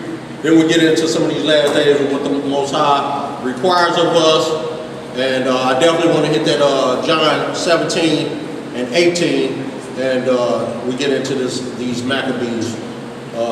So you might have some homework. Mike, I told y'all that. Ain't nothing wrong with it. Y'all ain't had homework in a minute. Yes. Bruh's been getting these classes done within time frame. Let's make sure we get our homework done so we can see them grading the papers. They don't do their homework. Every time we come back asking about homework, well, Iman do her homework. Nobody else have their homework. You know what, you're saying something because it wasn't until just recently he was listening and he still what was going on. He didn't realize, and I wasn't putting on my street, but he didn't notice all the things that were going on until he's just continued to see it. It's just over and over. And just to tell him, he really didn't understand it. And now he sees it more and more and that scripture that you just brought up just a moment about waiting until Jacob took time. He didn't see it before. And now he's witnessing it. And he knows that this is what's going on. Yeah, and It's out of our might, like I said, there's only so much we can do within this time frame because Most High has put us in this servitude. What we need to do is pray that He keep His protective hedge around us and keep us safe in these times, and not commit us over into the hand of the enemy. We can't get out of the situation until He comes, till that time is fulfilled. It's just like, ain't no getting out of here on good behavior. This fair time, we got to do all of this. Come on. All the way to the end. Come on. To the end. All the way to the end. We got to take all of this. However, we can be safe in this situation. Daniel 2:21. Basically, that's all we need is that one verse. Daniel chapter 2, verse 21. Then I want to hit Sirach chapter 16, verse 15. Then I want to come back to this Romans 13, then Titus. Daniel chapter 2, verse 21. And He changeth the times and the seasons. He removeth kings and setteth up kings. He giveth wisdom unto the wise and knowledge to them that no understand. This is the Most High that does this. So he says he set up kings and remove them. That's it. He sets up kingdoms and remove them. Because every kingdom has been overthrown by another nation and replaced with another nation. And then overthrown with another nation until the Most High says, your time is fulfilled. Out of here. Right. Okay? Give me that Sirach chapter 16 verse 15 and then come back to this Romans 13. I thought you said Sirach 10. You said He Sirach did. 16. 16 and 15. He got another one just came out. No, The 10 was homework. Sirach 10 all. yeah, it David says 11 all. Sirach 10 is homework. You can just read about that, about the setting up of governments, but it also breaks down the difference between a wise ruler of the land of government and an unruly, a disobedient ruler of governments, okay? So what's Sirach? But I 15, 16. we'll just be going and not ever get into these stories that I really want y'all to have, to hear and bear witness to. Chapter 10. Yeah, no, 16 15. and 15, right? I said 16 and 15.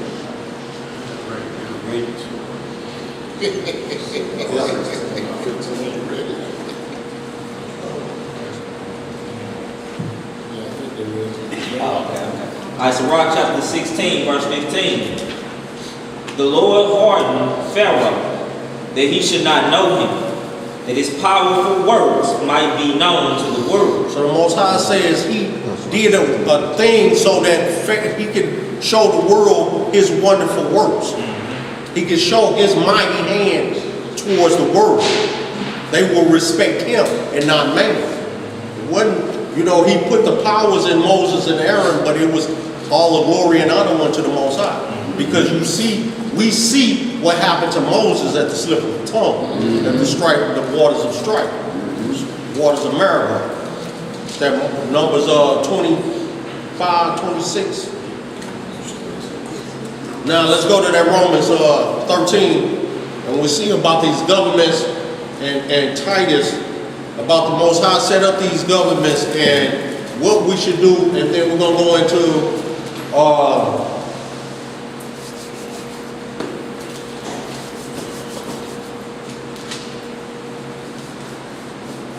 I want to hit that John chapter 17 and John chapter 18.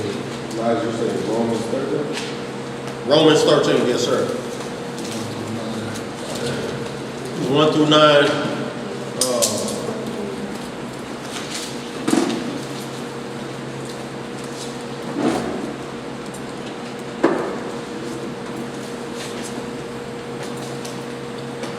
Laws are established to maintain order in any nation. The Most High gave us laws, statutes, and judgments to keep order around us, so that we had virtue, we had integrity. Without laws, there's lawlessness.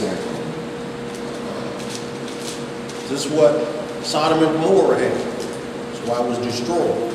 All the lawlessness. That's why all nations are destroyed, because of lawlessness and unjust judgments.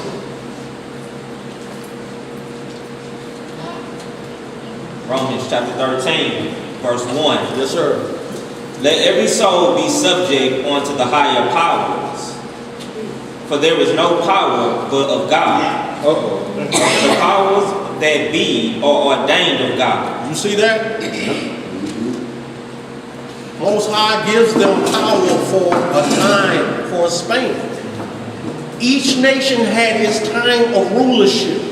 In the vision of Daniel, and he saw the kingdoms of the statues, the head of gold and so on and so forth. This was breaking down the various kingdoms that ruled the earth until the end, until Christ took over and everything went back to the Garden of Eden, like we see in Ezekiel 36 and 35 and also Isaiah chapter 51.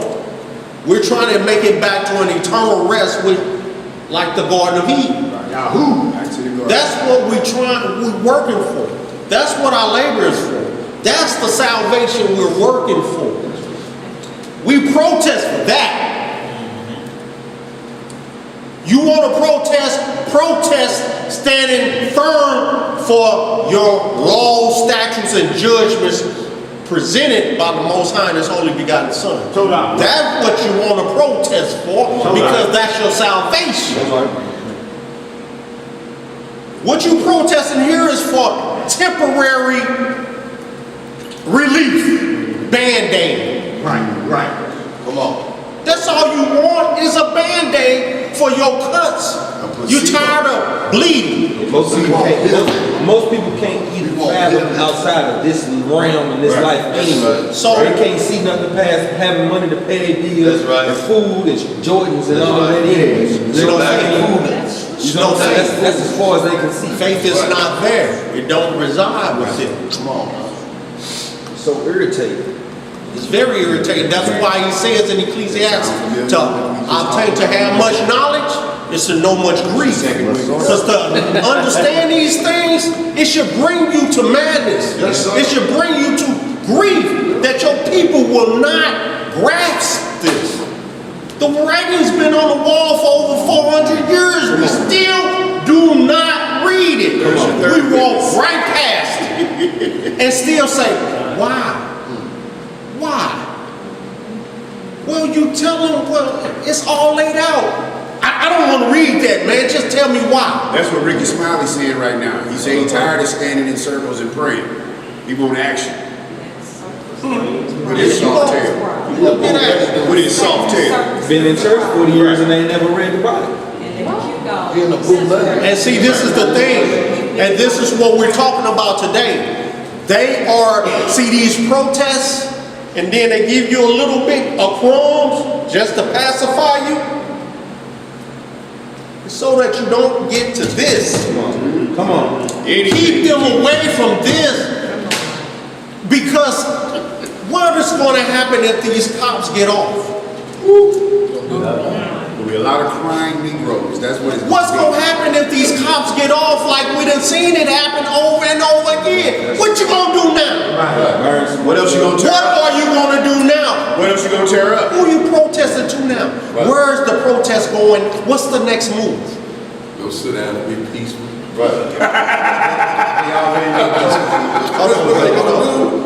was a prosecutor came on CNN and say it's hard to prosecute a police officer.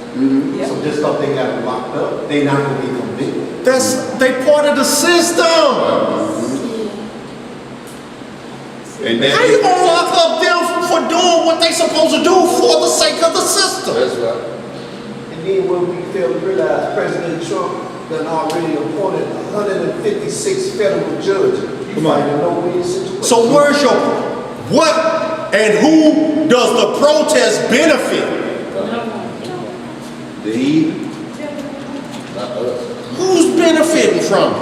The Gays will probably get some right to George us. so right. more. They'll get some right before we Let's do.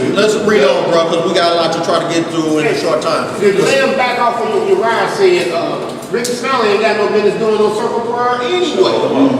Circle prayer. But see, you talking about a Greek boy anyway. That's right. A Greek boy anyway. So he has no, this ain't part of him. He ain't under law. If he knew this book, he would have never joined it. They want to protest for equality. Master, can I have the same pork chop sandwich that you got? Right. This is Getting smacked, spit on and stuff. What they got cooking, their stuff. Yes. Provoke to jealousy. Not in the Provoke to jealousy with unclean things. Let's read this out, brother. Verse 2. Verse 2. Whosoever therefore resisteth the power, resisteth the ordinance of God, and they that resist shall receive to themselves damnation. Yes, we know they have crooked cops and all that up in the system. We know that.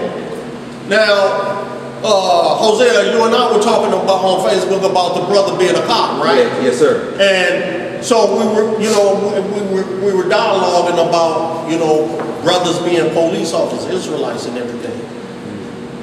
That brother's a cop. That was a decision he made. That's his occupation. Right. But I would much rather have that brother pull up behind me than his white racist counterpart. Where the Most High may seeing blessings, or if I am pulled over by his counterparts and he's present, he may stop them from doing what further in their affliction upon me. It's happened. The sister, she was fired, terminated from her position as a police officer because she intervened with some white cops about to choke out her brother. Man. She lost her job and her pension. Man. But that brother, he got away. He went home that day. That brother lived. Yeah. See, the point I was making just that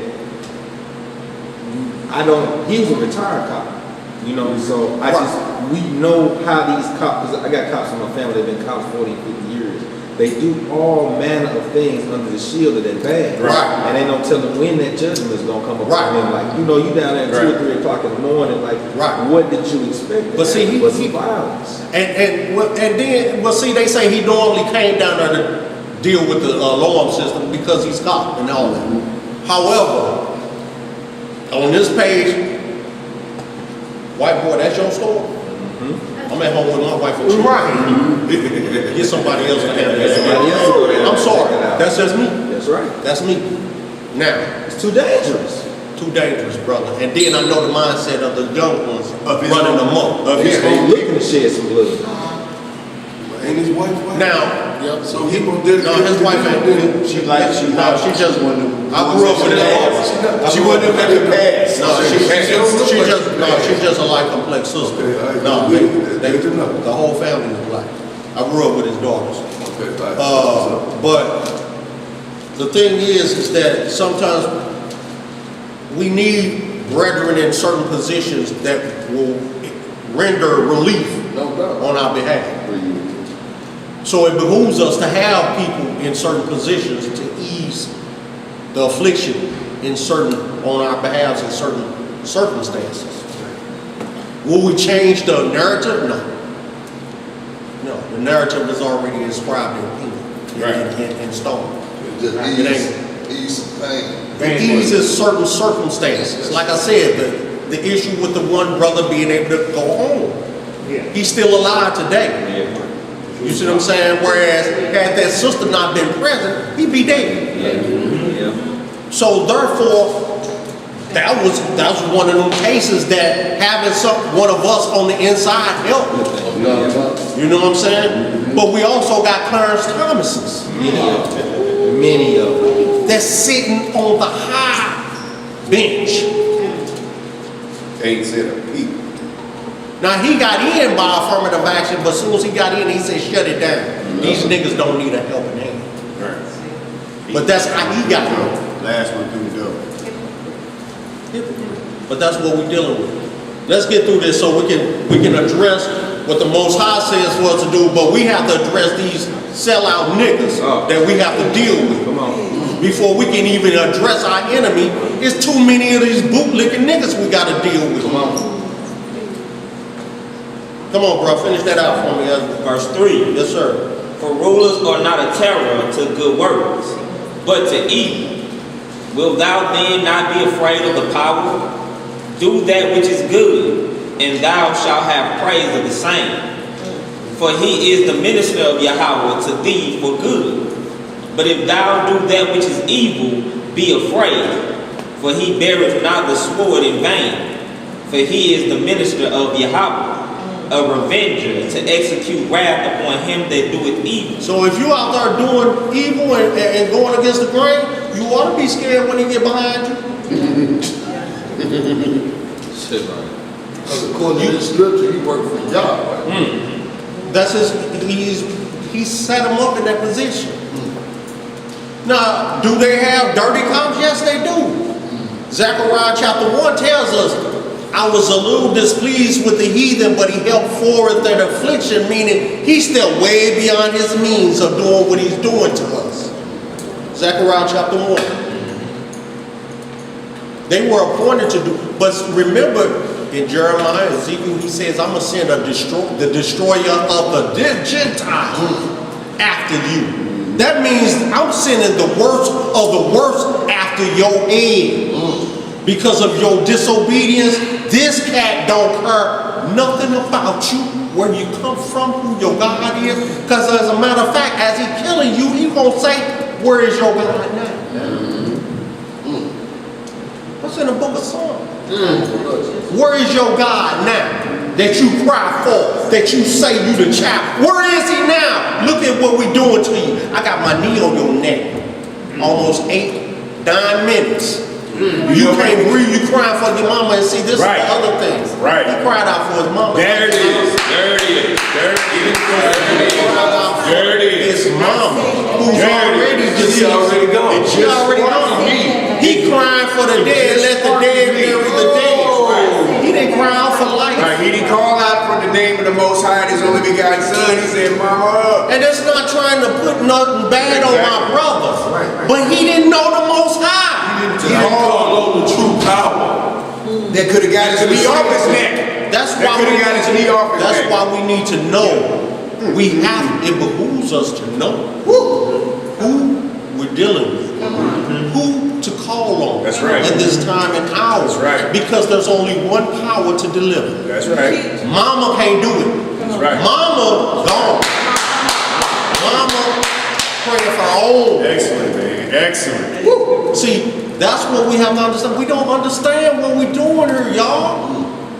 We have to know who it is we serve and who it is as our true enemy. We need to know the players of the book. Right. Come on now. Right. Because if he knew his mother, the dead know nothing of his word. Right. So his mother didn't know he was getting choked out. Right. Sleep don't have a clue. Right. She ain't got a clue. And couldn't do nothing to save him either. Couldn't do nothing to save him. Who we calling out for? But he called for mama. He didn't call for the Most High and his holy begotten Son. He didn't call for the power. He didn't call for the law, the word. He called for his mama. Look at the mentality that they instilling into our men, into our boys, to think Right. that is Mama. the highest authority and power. Love your mama. Right. That's why it's imperative for the men to be in the household. They have to understand where the strength is, the covering. They have to understand that. They have to see the hierarchy of church and familyhood, the structure, so that they have structure. My dad was heavy into protest and all that because he came up through the Jim Crow era.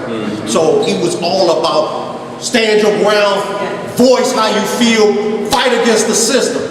So when Mike Brown was killed, I took my children out to the protest, met my dad there. It was not for them to protest the cause, but so that they see an example of standing firm on your belief and going against the grain of the system that don't care shit about you. Hold your voice and stand firm. Be a man. I ain't gonna be here with you all the time, but you have to see an example and know how to stand as a man. Firm. When all odds are against you, when the whole world say to hell with you, and everything that look and smell and breathe like you, we want to see you dead. So they have to know, stand. I'm not going to be here. I might give up the goal in the next 5 seconds. But if in my absence, you need to know how to stand firm. Not for this nation, but for who you are under the Most High and his holy begotten Son. Stand firm. Don't let none of this bull crap you see shake you. That's why I took them out there. So they can know I got to stand as a man on my own 2 feet amidst all the bull crap. Not to fight that for this nation. That's why me and my sons had these talks about what we're dealing with now over this week. It's not about this nation. It's about your salvation. All right, let's finish this out, bro. Verse I'm gonna try 5. not to talk no more, man. Verse 5. Yes, sir. Wherefore ye must needs be subject, not only for wrath, but also for conscience sake. For this cause pay ye tribute also, for they are God's ministers, attending continually upon this very thing. Because see, once you keep this in mind, It'll keep you from that burning wrath of, I want to get back at these heathens. That's right. I want some vengeance. The Most High said, vengeance is mine. That's That's right. right. That's right, man. No. It's tough. Ain't nothing you can do against this beast. Tough I life. set him up. Ain't nothing you can do. I gave him power. What you gonna do against the power I gave him? I diminished your power and gave him power because of your disobedience. What you gonna do? You can't do nothing with him. He has ordained power. Right. Yeah. Ooh, that's deep. That's deep. David didn't go against Saul. Why? Saul knew he was ordained of the Most That's High. right. Regardless of how evil and foul he That's was, right. he was still his anointing. Right. It ain't in my position to go against his anointing. That's right. Then he put to death the boy that did it. Who are you to take over what the Most High has anointed?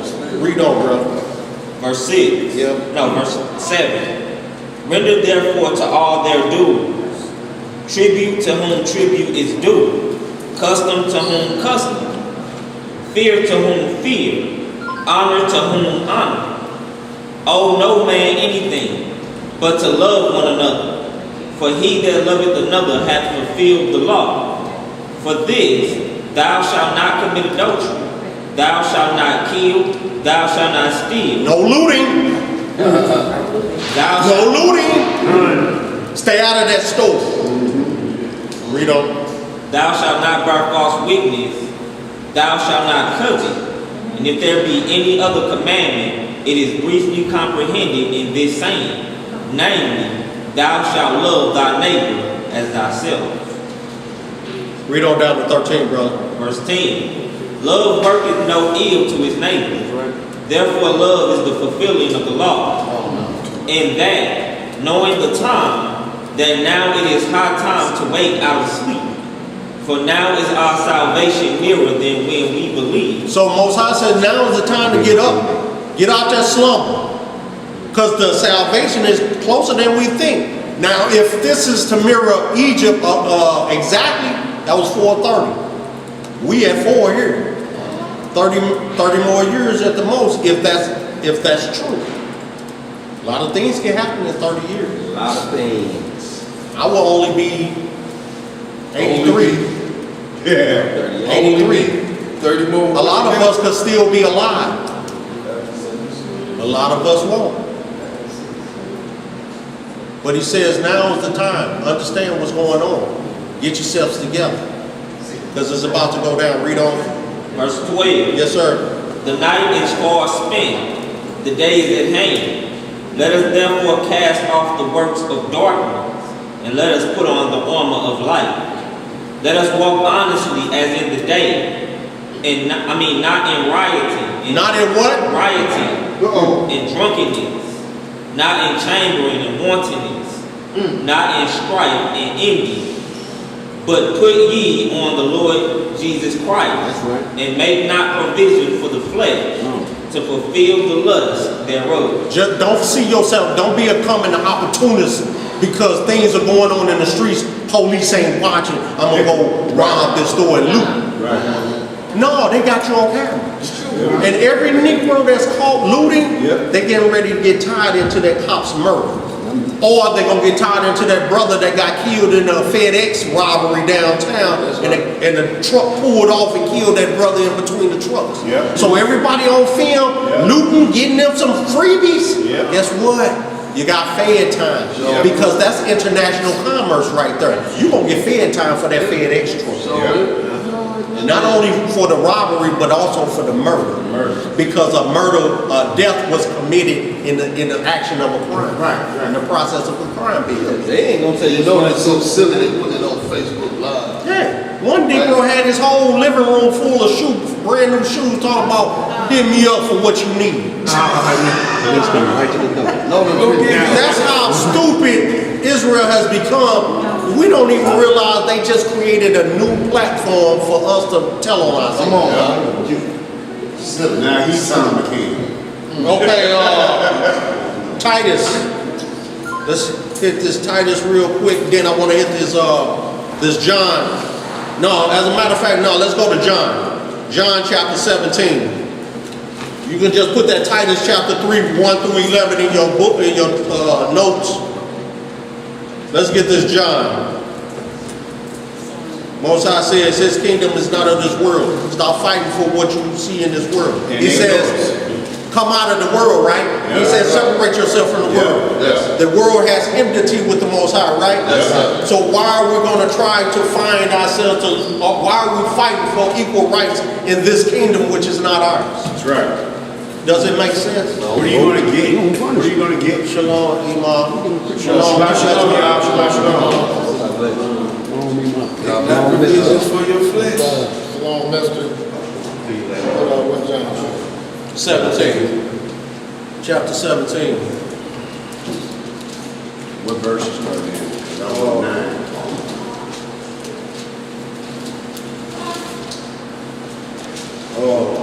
I want to start at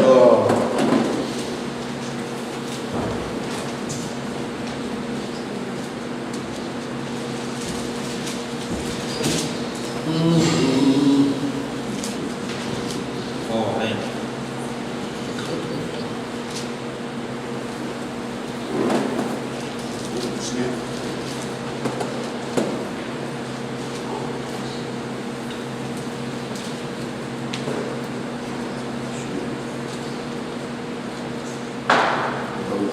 I want because I just want to get right.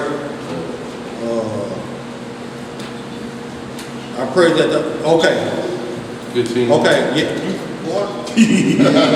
Well, you knew exactly what I wanted. I was reading the same thing. Yeah, that's exactly what I want, bro. John 17. You want to start at 14? 9. I was thinking.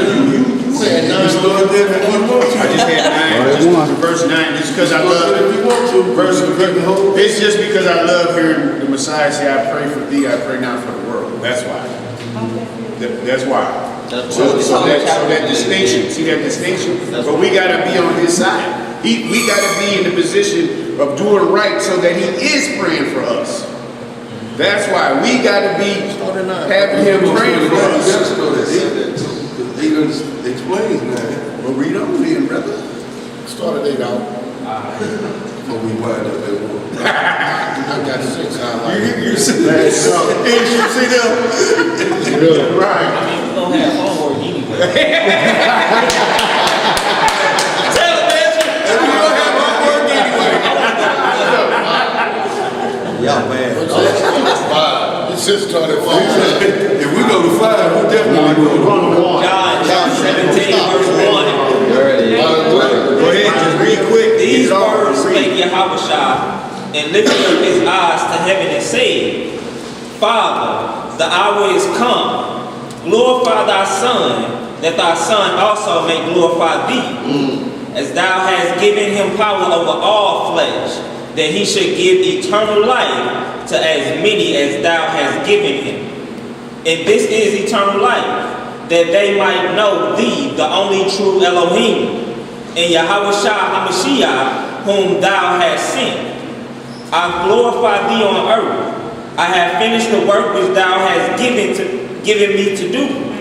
And now, O Father, glorify thou me with thine own self, with the glory which I had with thee before the world was. I have manifested thy name unto the men which thou gavest me out of the world. Thine they were, and thou gavest them me, and they have kept thy word. Now they have known that all things whatsoever thou hast given me are of thee. These are all the believers. Those of us that believe in the virgin birth. Right. That believe that he came from the Most High. That believe that he created all things for the benefit of the Most High himself. Now y'all see what I mean by that? Let's see him say that about us. Come on, brother. Verse 8. For I have given unto them the words which thou gavest me, and they have received them, and have known surely that I came out from thee, and they have believed that thou didst send me. I pray for them. I pray not for the world, but for them which thou hast given me, for they are thine. Now, most Christian sanity people will tell you John 3:16, for God so loved the world that he gave his only begotten Son, that whosoever shall call upon him shall have eternal life. But we see here, he prayed for them, he prayed not for the world. So, is that a contradiction? No, he's praying for those that were given it. Right, so this is a whole different world we're dealing with. See, just like in this earthly atmosphere, you have different entities that are called their own world. You have Sea World. You have Disney World. Hollywood. Y'all get the picture. You get the Y'all get the picture, right? All right. So likewise, we have the world, and then we have the world of Israel. Come on now. And the world of the believers.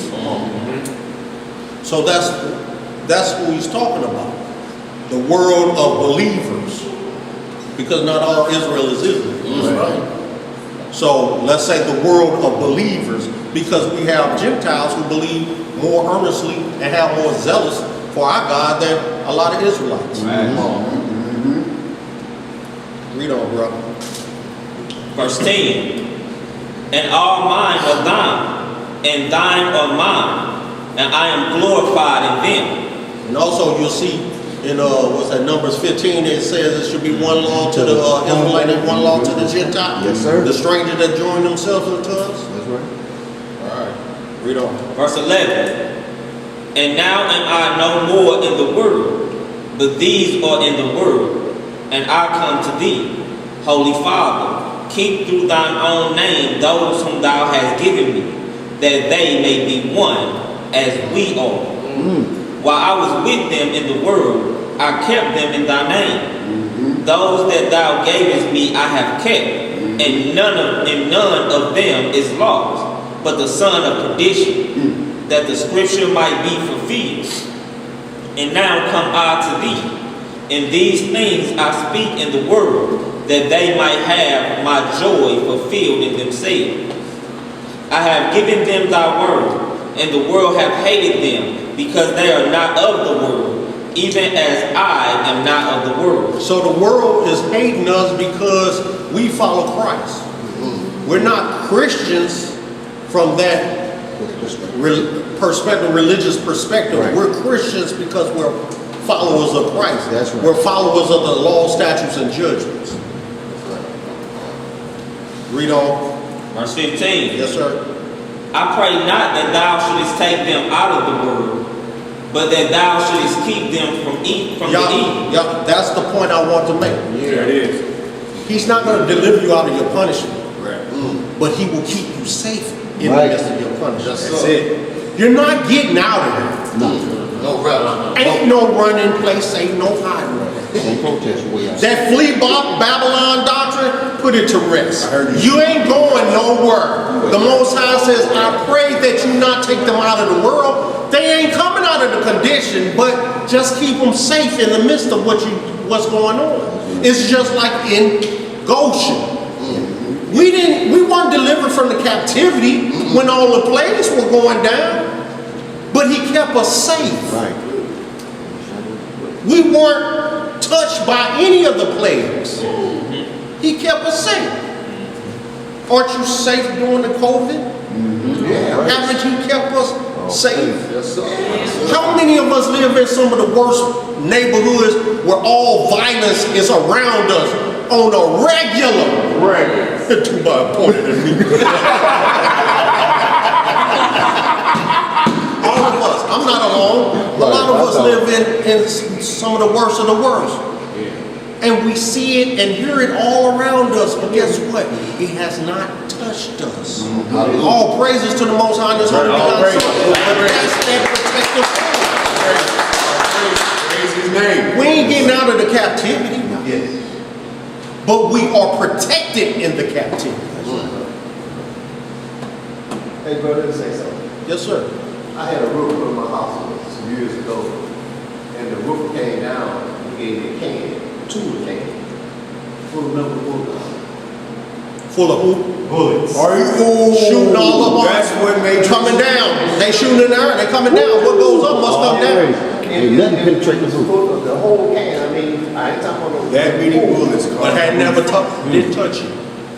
See, that's the work of the Most High. You're not delivered from your captivity, but you're safe in your captivity. Now, I had to work on the house where I had to fix a bullet hole or two. No, But you said a whole can? Yeah, they caused the roof to collapse. From all them sitting up there all that time. That's a testimony. Yes, sir. There it is right there. See, Christ says, I ain't praying for you to deliver them out of it. They in it. They gotta be in it. We need to see it. We need to feel it. We have to witness it. You have to bear witness. He went through it. Right. We just read, he said, if they hated me, they should hate you also. In like manner. He was beaten, he was ridiculed, and he was murdered. The souls under the altar, Revelation 6 and 9. Murdered. Martyrs. He says, wait till your fellow brethren have been murdered in like manner. There's no escaping this, but take it. He says joyfully because you have a reward.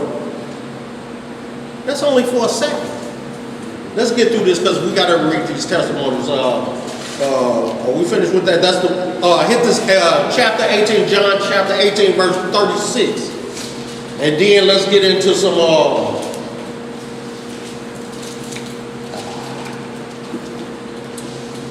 let's do Matthew 10, 28, Isaiah 51, and then some Matthew 24, 42 through 46, Micah 6, 8 through 12. What? Slow down. Yeah, get it. I'm just You ain't get that paper, they only paper to. It's in my phone. John chapter 18, verse 36, y'all. John chapter 18, verse 36. Jesus answered, my kingdom is not of this world. If my kingdom were of this world, then would my servants fight, that I should not be delivered to the Jews. But now is my kingdom not from him. So, ain't no sense for us fighting for this. This ain't our kingdom. Right. Protest will do us no good here. The best way we can protest in this land is going to the voting booths and electing someone locally that can be on the inside on our behalf. Notice he keeps saying local when he say local. Right. That's all we can do. Because we have no power over national elections. That's right. None. Selections. Because in the national election, you can have the least amount of votes and still be president. You see what I'm saying? So, the best we can do is elect someone, a local official on our behalf inside the local system. That's the best we can do. But salvation, it ain't happening. He says, no man shall buy you. Deuteronomy 28, just refer back to Deuteronomy 28, 15 through 68, because we didn't do 1 through 15. So we're under 15 through 68. See what he says about this beast that we're serving under. What he would do. All right, what did I say? John 18. We did John 18. Let's go to Matthew 10:28. Then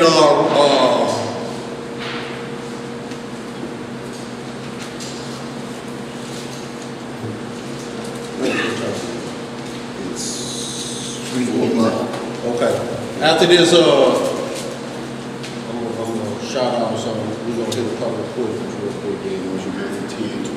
Matthew 10:28. We ain't gotta hear it real because it's what it is he says, "Fear not man who can only destroy a body, but fear he that can destroy both body and soul in everlasting hellfire."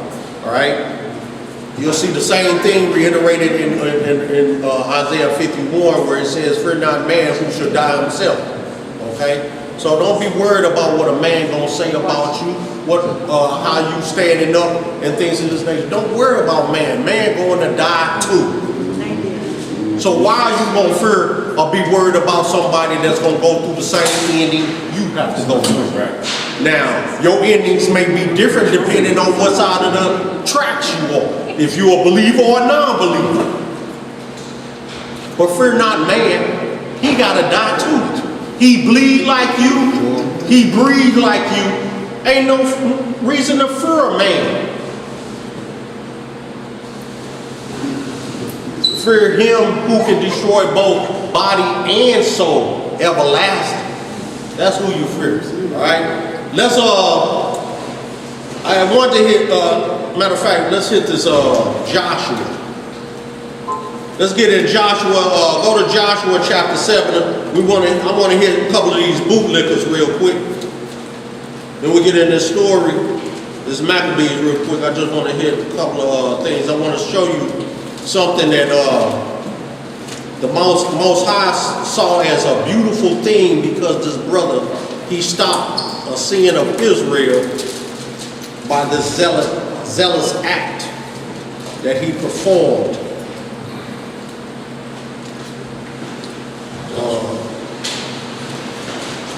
Number 7.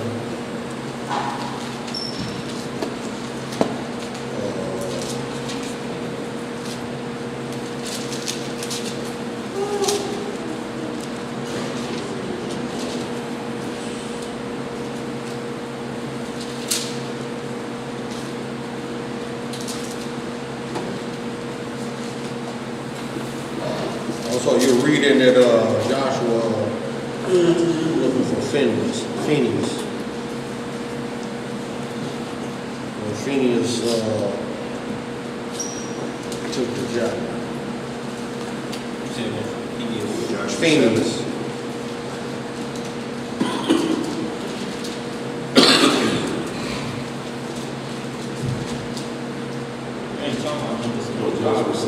Seven, yeah. What did he do? Phineas, when he killed the brother and took the javelin. It's Numbers 25. Numbers 25. I'm sorry, I'm thinking of something else in Joshua. Number 25. Give me that. And I was going to Joshua I just wanted to show how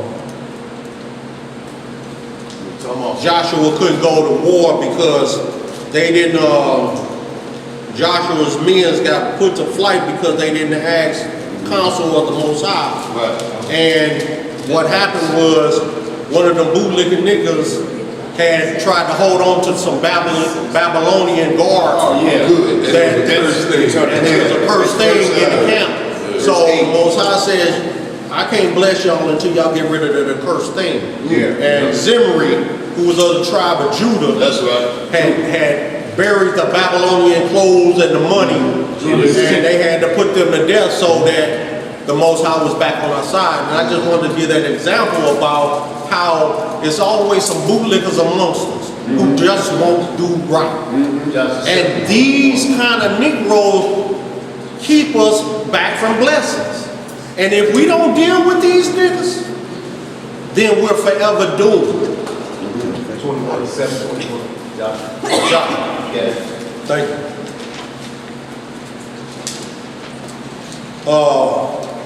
Just get that Numbers 25. That's Phoenix. There it is. Number 25, verse 6. 6 through 9. Go to 6 through 11 because it shows that Most High blessed him forevermore for this act that he did. After then, I want to get Acts chapter 24, 1 through 27, and then we get into this Maccabees as much as we can get done.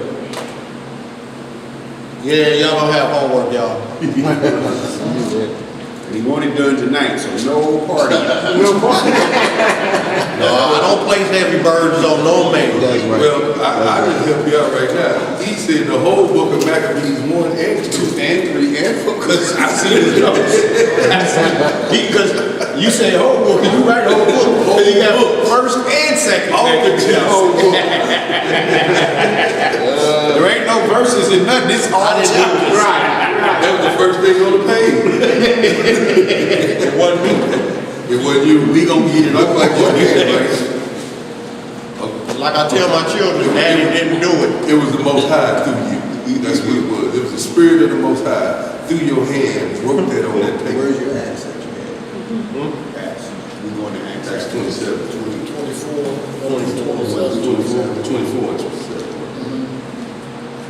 Reading in the book of Numbers, chapter 25, and we'll start our reading in verse 6. And it reads, "And behold, one of the children of Israel came and brought unto his brethren a Midianitish woman in the sight of Moses, and in the sight of all the congregation of the children of Israel, who were weeping before the door of the tabernacle of the congregation. And when Phinehas, the son of Eleazar, the son of Aaron the priest, saw it, he rose up from among the congregation and took a javelin in his hand. And he went after the man of Israel into the tent and thrust both of them through, the man of Israel and the woman through her belly. So the plague was stayed from the children of Israel. And those that died in the plague were 24,000. And the Most High spake unto Moses, saying, Phinehas, the son of Eleazar, the son of Aaron the priest, hath turned my wrath away from the children of Israel. Go, Phineas. While he was zealous for my sake among them, that I consume not the children of Israel in my jealousy." One more. Yeah, hit that 12. Verse 12. 12 and 13, I'm sorry. "Wherefore say, Behold, I give unto him my covenant of peace, and he shall have it, and his seed after him, even the covenant of an everlasting priesthood, because he was zealous for his Elohim, and made an atonement for the children of Israel." That's right. Acts chapter 24, 1 through 27. Well, we may not have to read all that. I just want to get to strong points. Bootlicking niggas. We got it. We got it. But I'm pointing this out because we're infested with these type of Negroes. And before we can, and you know, the Most High says, hey, judgment must start at the house first. Judgment starts at Israel first. It's got to start at home in 1 Peter 4 and 17. It's got to start at home first. Right. To the Jew first, then to the Gentile. Right. We have to point out the mote in our eye before we can point out the mote in anybody else's eye. That wasn't Lil Vane talking about it's our own fault.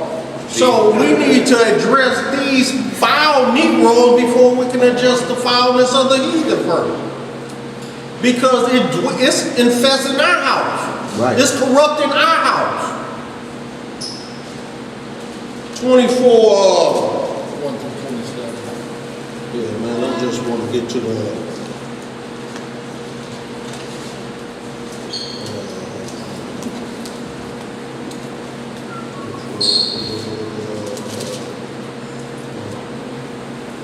I know verse 5 is talking about sentient fellow. Okay, verse 5. Removal of sedition among all the Jews. Okay, yeah, that's what I want.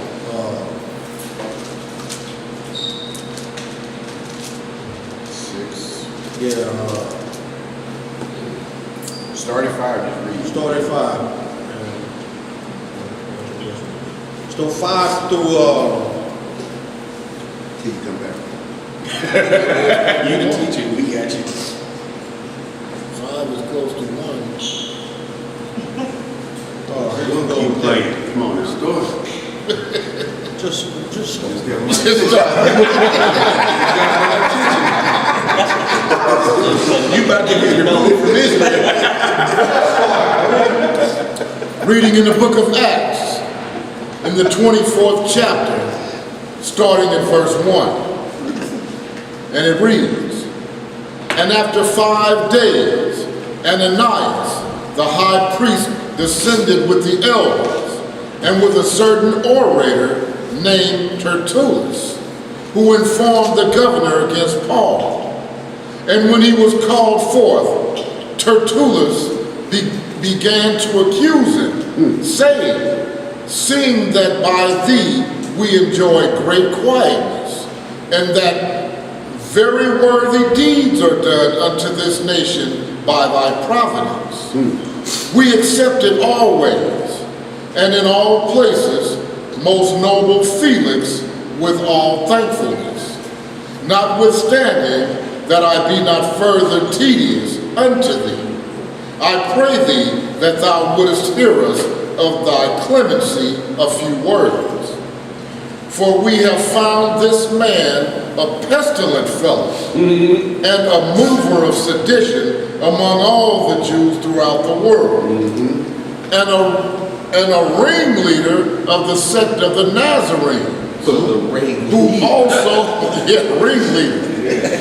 also have gone about to profane the temple, whom we took and would have judged according to our law.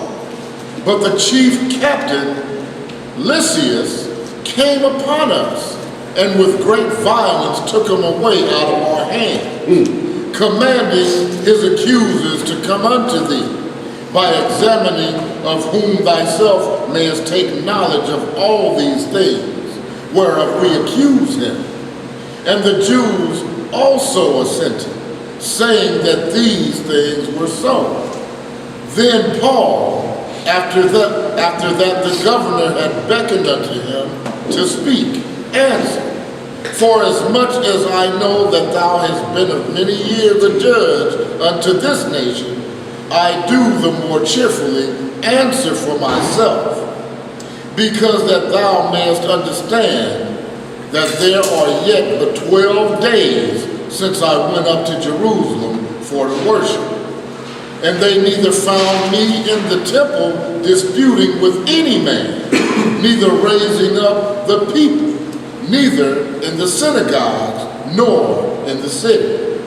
Neither can they prove the things whereof they now accuse me. But this I confess unto thee, that after the way which they call heresy, so worship I the Elohim of my fathers, believing all things which are written in the law and in the prophets, and have hope towards Yahweh, which they themselves also allow, that there shall be a resurrection of the dead, both of the just and unjust. And herein do I exercise myself, to have always a conscience void of offense toward Yahweh and toward men.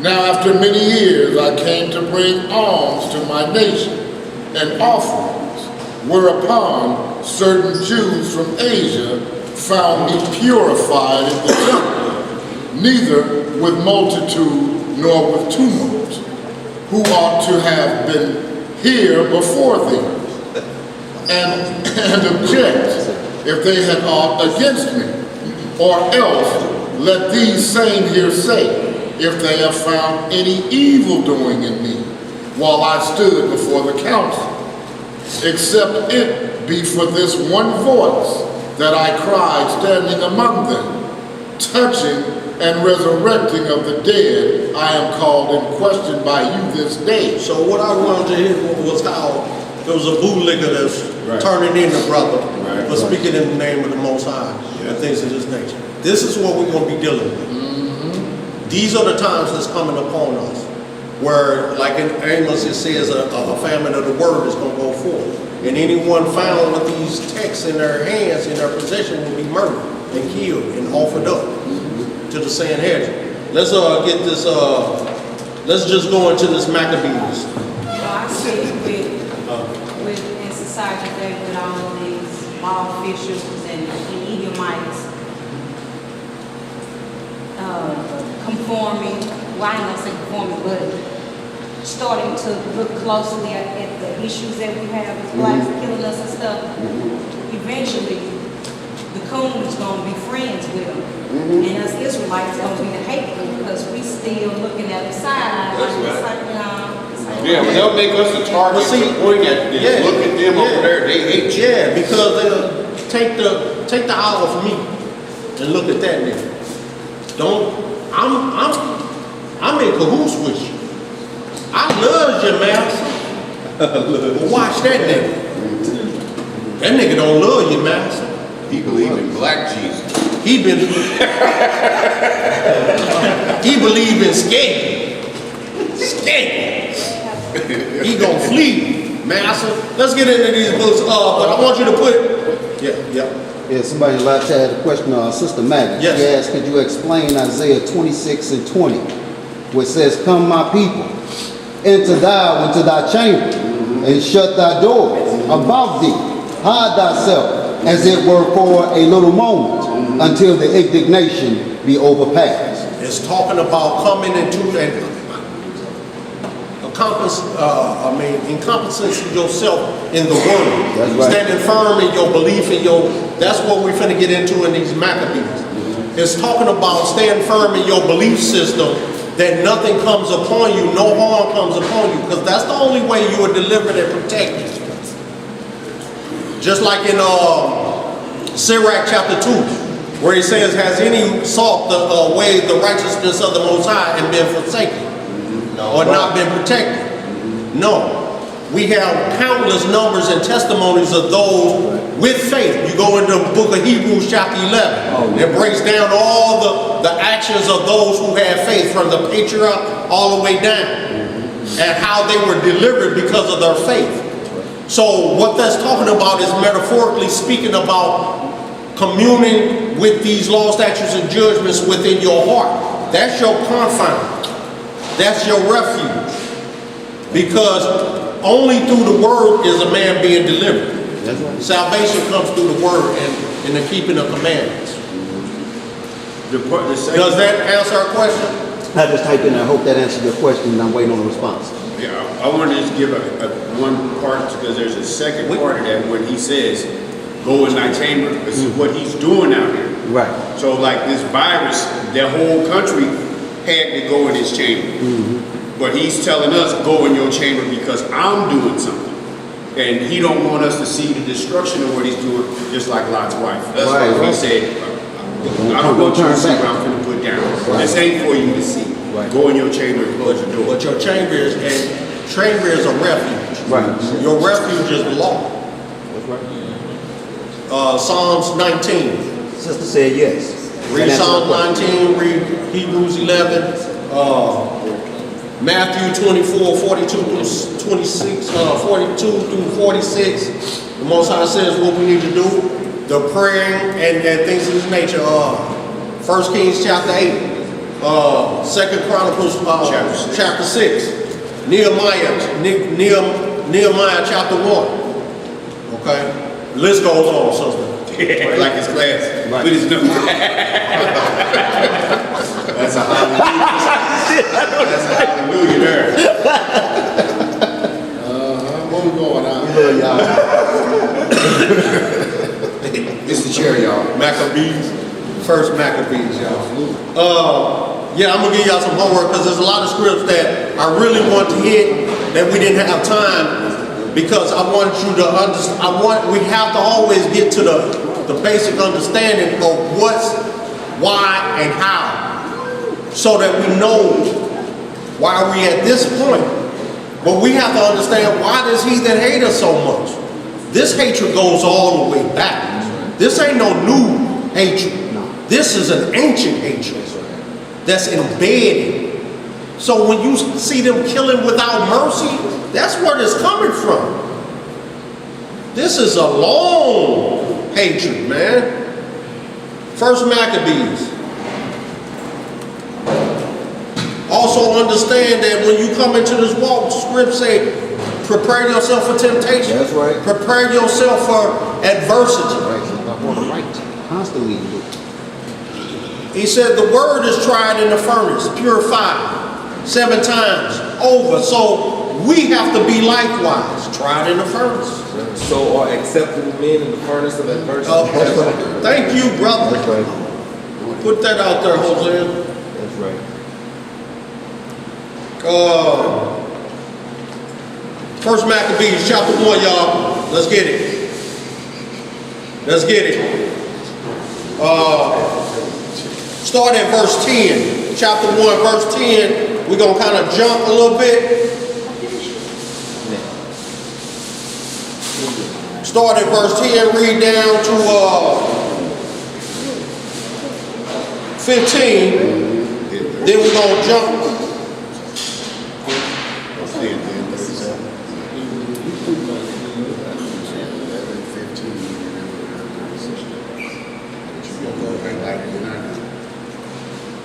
Let's start first Maccabees chapter 1 verse 10 through 15. Then we're going to jump down to verse 37.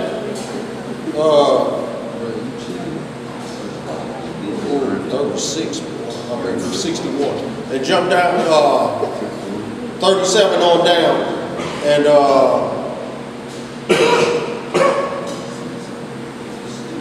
then we're going to jump over chapter 2 verse 24 on down. Come on. Let's roll. Let's roll. Who got it? Who? Who got it? First Maccabees chapter 1, verse 11. In those days when there 10. Okay, I'm sorry. And there came out of them a wicked root, Antiochus, surnamed Epiphanes, son of Antiochus the king, who had been in hostage at Rome. And he reigned in the 137th year of the kingdom of the Greeks.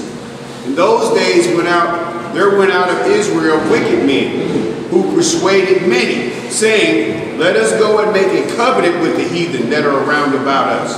For since we departed from them, we have had much sorrow. You see these bootlicking niggas? Yeah. No faith. And we got a whole bunch of them right now. Yeah. You cannot protest this nation when you got a whole mob of Negroes like this in the midst. Right. Hitler realized that he could not build the perfect Aryan nation with half of his people thinking they were niggas, Israelites, Jews. So he had, you want to be Jews? They black. He put them in ovens. Burnt them up like cookies. You want to be black? Right. Toll House. Not Oreos. Quick. Toll House. Quick. Get you some milk. Because he was baking them. He couldn't build the perfect Aryan nation if half his people want to be us. You got to do away with that. Just like we cannot get to the enemy if we got half of these niggas want to be them. Right. You got to take them out. Moses understood we could not cross over if we got half of this bad blood curtailing us. Get rid of it. Cut it off. Right. Just like we just read about Phineas. Cut it off. Most High says he's got an everlasting priesthood because of his zealous. Cut that wickedness off. Read on, bro. Verse 12. Yes, sir. So this device pleased them well. Then certain of the people were so forward herein that they went to the king, who gave them license to do after the ordinances of the heathen. So these niggas want to be Greek, just like the Negroes, Prince Hall want to be Mason. They said, no, nigga, you can't be a Yorkshire or Scottish Rite. You gotta make up your own, and we'll sign the papers to say you have your own order of Masonic Lodge, and so all Negroes belong to the Prince Hall Masonic Lodge. Can't be part of the Scottish Rite or the Yorkshire. Racism even in worshiping the devil. Wow. We worship the devil over here. They say separate. You niggas but these worship the devil Negroes say there. brunity, under various doctrines. Right. You crazy than Batman. Batman don't talk that much shit, and he talk a lot of shit. I'm sorry, I got a little beside me. We with you, bro. We right beside you. Jacob and Tobias, they did a whole lineup on them graham crackers on the last Sunday show. Yeah. Bro always been going in on it. Laying it out. Over 30 years he been putting it on there. Names and dates. Over 30 years he been putting it, and it ain't changed. That's why I can't understand the brethren who know our brother, then all of a sudden talking about what's wrong with him. Why he ain't changed? Right, what's wrong? My big brother been the same from day one. It was cool when he was working for you. Right. But, you know, busters gonna be busting. You can do it. Verse 14. Yes, sir. Whereupon they built a place of exercise at Jerusalem according to the customs of the heathen, and made themselves uncircumcised, and forsook the holy covenant, and joined themselves to the heathen, and were sold to do mischief. So these Negroes want to be Greeks, just like you got them now. Negro Greeks. Negro Greek. Yep. Negro Greek. So you see that you asked about crumbs. And so it don't matter. He's saying all the right things because he's trying to do the right thing. But you can't do the right thing with the wickedness that's in behind you. See, if he was truly with the Lord would be helping him in his endeavors. You understand? To where he's, being an attorney and call himself for the people. But I tell you, that boy looked like a Hamite Mississippian boy, because he looked like a Hamite and sound like he's from Mississippi.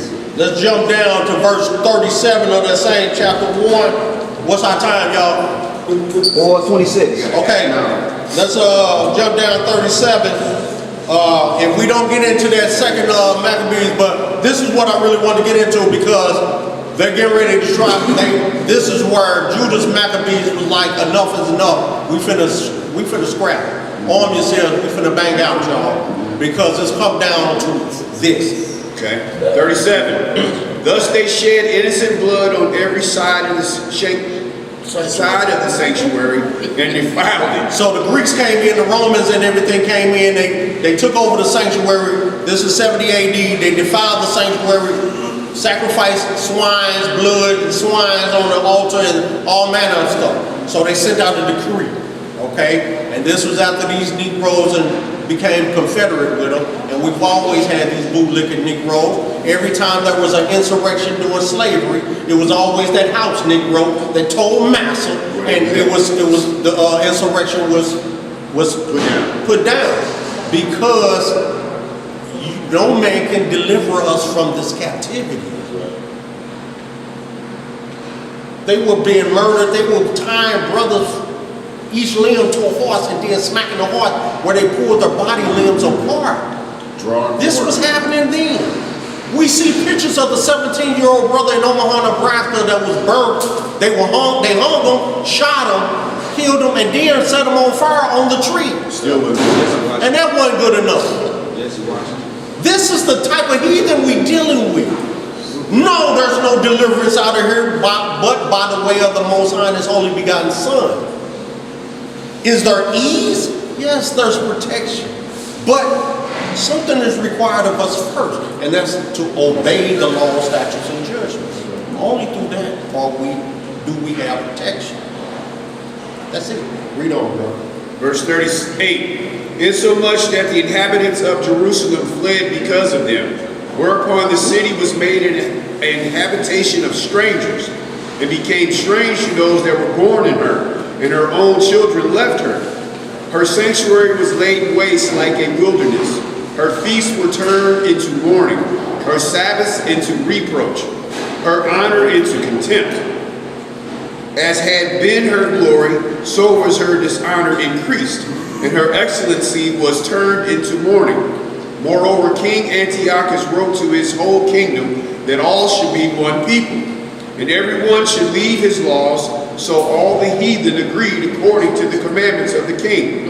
Yea, many also of the Israelites consented to his religion, and sacrificed unto idols, and profaned the Sabbath. See that? Bootlicking, impatient, no faith having niggas. Read on. For the king had sent letters by messengers unto Jerusalem and the cities of Judah, that they should follow the strange laws of the land, and forbid burnt offerings and sacrifice and drink offerings in the temples, that they should profane the Sabbaths and festival days, and pollute the sanctuary and holy people, set up altars and groves and chapels of idols, and sacrifice swine's flesh and unclean beasts, that they should also leave their children uncircumcised, and make their souls abominable with all manner of uncleanliness and profanation, to the end that they might forget the law and change all the ordinances. And whosoever would not do according to the commandment of the king, he said he should die. So we're going to go through the same ordeal. When the abomination desolation is set up, and they're going to say worship the beast, eat the king's meat, or die. Nothing new under the sun. At this point, this is when we rebel. This is when we protest. This is when we fight to the death. Jump down, bro, because jump down.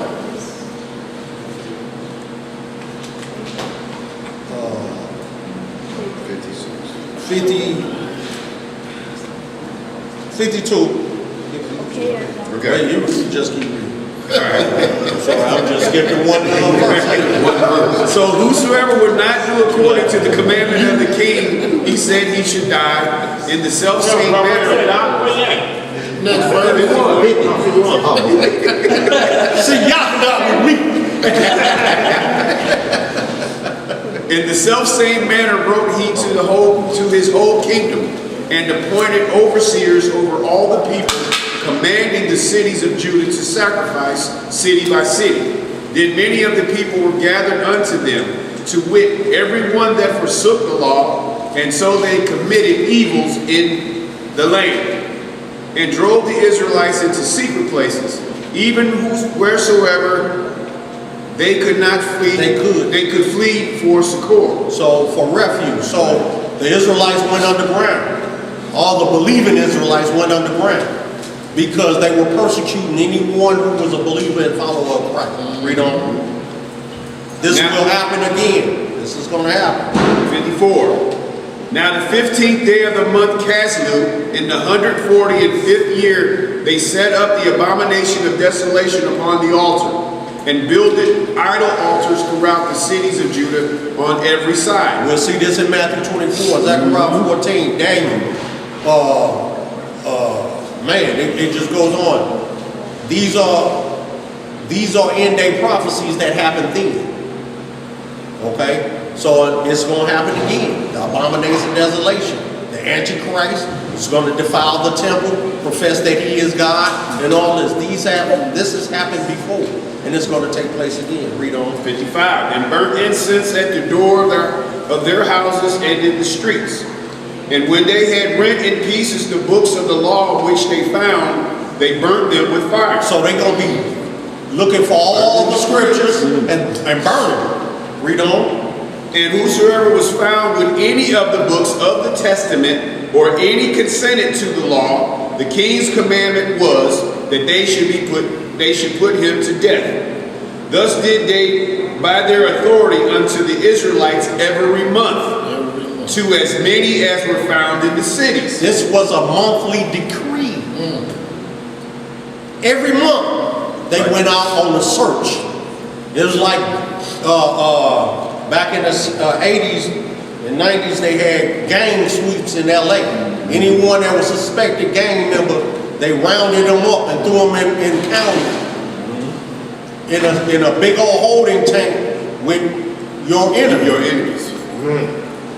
Or they will round them up and drop them off in enemy territory and just leave them there and drive off. Read on. Verse 59. Now the 25th day of the month they did sacrifice upon the idol altar, which was upon the altar of God. At which time, according to the commandment, they put to death certain women, that had caused their children to be circumcised. And they hanged the infants about their necks, and rifled their houses, and slew them that had circumcised them. Howbeit many in Israel were fully resolved and confirmed in themselves not to eat any unclean thing. So it was a lot of Israelites said, we don't care, we'll take death, but we're not gonna defile ourselves by the king's commandment. We don't. Wherefore they chose rather to die, that they might not be defiled with meats, and that they might not profane the holy covenant. So then they died, and there was a very great wrath upon Israel. You see that? Nothing new under the sun. They was doing it then. They were hanging the babies. Now we've seen grown folks hanging. Have you ever seen a baby hanging? No, I'm sorry. No, They ain't thought about it. See, we're looking at death now, we're seeing murders now, but if we would imagine the things, it's nothing different. We're dealing with the same evil, wicked beast. There's no deliverance out of this, y'all. Your protest ain't answering no issues. You heard Trump and them say it all the time. They be like, if it was the good old days, we'd have handled this way different. Yes. Yep. And them good old days are coming back. You see how these heathens are coming out the woodwork. Yeah. Clowning. Trying hard. Clowning. Even after cops are the world is seeing them kill, murder, and maim on film, another one is still being committed. Yep. That you didn't see. Yep. They ain't stopped. Cops are being moved around to different municipalities to finish their reign of terror. It's a good one on Amazon Prime called 2 Black Men a Week about police brutality. Somebody was telling, is that on Netflix? Amazon Prime. Amazon 2 Prime. Black Men a Week. Okay. Now, Amazon Prime. Yeah, we go into this Judas Right. Maccabees, chapter 2. That's on church. I tell you what, no, let's go to 2 Maccabees 7. Let's get on that sister. Let's close out with the sister and her faith. But I want you to go in your own time.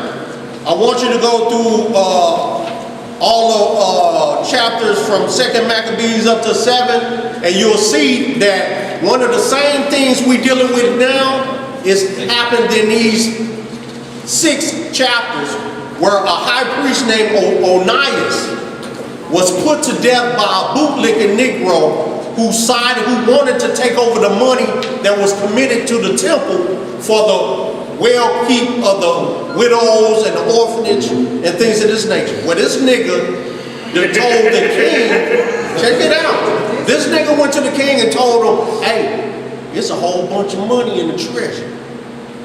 It's fat. Israel sitting on swole, dog. Just appoint me, make me a high priest, and I get the money for it. I get the money. Don't worry about it. Just make me a high priest. Put me in a high position, and I get the paper for you, dog. And we'll rule this thing. He like, shit, that sounds, nigga, I'm with it. Think how much that Well, money- Onias was the high priest. This sellout nigga was Onias' brother's brother-in-law, I think, or no, his brother, Simon's brother. He wanted to be he wanted a position in Israel, like a lot of niggas do. So he conspired to get the money from the high priest. Well, when the high priest wouldn't consent, because he was a good man, a pure heart, he was about the law, statutes, and judgments, and protecting the money committed unto him for the care of the people. Well, this nigga conspired against him and had him murdered. Had him knocked for the money. What happened was word got out about Onias being murdered for the money of the temple.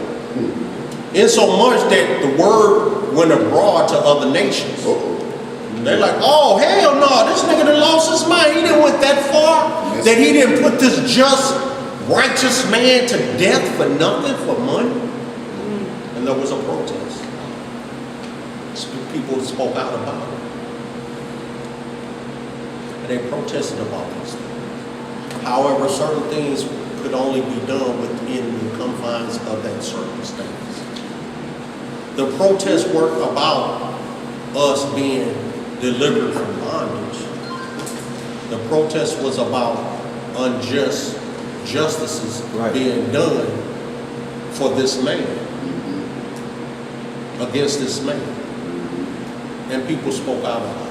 See the difference between this just man and George Floyd? Not calling him unjust, but people came together. But see this, and the thing is, they were all about unjust measures taken against a just man. Innocent blood being shed. Right, that's right. Innocent blood being shed. Right, innocent blood being shed, and that's an abomination. So they spoke out against it. But when we talk in terms of protest here, we're talking about what are you protesting for? What is the agenda? What is it you seek? You want equal rights? You want just pay? You want the heathen to stop killing? What is it you want? See, there's so many, nobody's got on one accord as to what our wants are. Everybody got their own want, an agenda as to why we're doing this. If you go and ask 10 people out of that protest, each one of them gonna have a different thing to say. And ain't none of them ready to die for their cause. No, they're not ready to die. Why? Because what they're asking for is temporary. Right. It's not everlasting. It's a temporary fix. I'm just tired. I come to you in peace. They come to us in peace too. A whole bunch of pieces. Right. They got heat. Yeah, they got peace too. Right. But we tired of getting that kind of peace. Let's go to 2 Maccabees chapter 7. Let's try to get through this chapter. This is about the sister who stood fast. She watched her children being murdered and tortured, one by one, all because of eating swine. Eating the pig meat. Now, our people, now this goes to show you how steadfast this sister is in her faith. We won't even turn loose swine. That's a simple commandment. We have so many other meats in place of, but we lose our minds because we can't eat pork. That's how shallow we are as a people. You got the lamb bacon out now too. Sure. Yeah. Lamb bacon. That's all I know. 2 Maccabees chapter 7. Find out tell you what it is. I found it. Chapter 7. 2 Maccabees chapter 7, verse 1. Let's roll. But read all through this, y'all, and also read that first Maccabees so you can see the exploits of Judas Maccabee, who was like, no, we're going to fight, we're going to stand and fight for our laws, statutes, and judgments that we live. Now, there were a few Israelites who chose not to fight on the Sabbath, and they were put to death. See, we have to understand what the laws are and why they're meant. He says the Sabbath was made for man, not man for the Sabbath. Right. Why wouldn't you defend your household on the Sabbath? That's right. Lawful do good on Sabbath. But see, we have to understand. We have to get it up here and here. When Christ says, I will no longer, it will be written, but I shall write them on your inward parts, that new covenant, which is the old covenant. It's no longer written before the frontlets of our eyes. It's in our hearts. That's why he says, seek him now while he can be found, because there's going to come a famine of the word. Not of bread and water, but of the word. And if you don't know it, you don't understand it, you don't believe it, guess what? You die in your sins. You're going to be hungry. He says, better is a man to die than one to die of thirst. One to be killed as opposed to one who's dying of thirst through the pains of wanting understanding to save himself, and he ain't got it. Because the Most High said that they're going to come where you're going to seek death and not find it. That's right. Right. So that's torment in itself, and not have salvation in your heart. We got to get it together, y'all. Come on. Who got it? Second Maccabees chapter 7, verse 1. It came to pass also. But read all these books, please, y'all, because there's a lot of examples up into this, because there was before this story, in the chapter right prior to this, there's an old brother who gave up the ghost, saying, hey, I live my life doing the laws that you think I'm finna give up the ghost in my late age and turn because you talking about putting me to death? You think I'm finna just fold like that, nigga? No, I ain't finna fold like that, dog. I've been doing this all my life. And I'm finna go see my maker because I'm staying fast in it. This is what the Most High says. We have to stay fast in this faith. Yeah, he like, man, go on. I ain't finna put that stain. I ain't gonna put that stain on my conscience or before the people. Right. Read on, brother. All right, verse 1. It came to pass also that 7 brethren with their mother were taken and compelled by the king against the law to taste swine's flesh, and were tormented with scourges and whips. But one of them that spake first said thus, What wouldest thou ask or learn of us? We are ready to die, rather than to transgress the laws of our fathers. Then the king, being enraged, commanded pans and cauldrons to be made hot, which forthwith being heated, he commanded to cut out the tongue of him that spake first,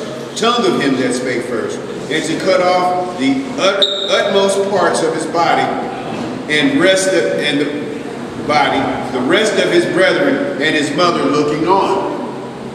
Now when he was thus maimed in all his members, he commanded him, being yet alive, to be brought to the fire, and to be fried in the pan.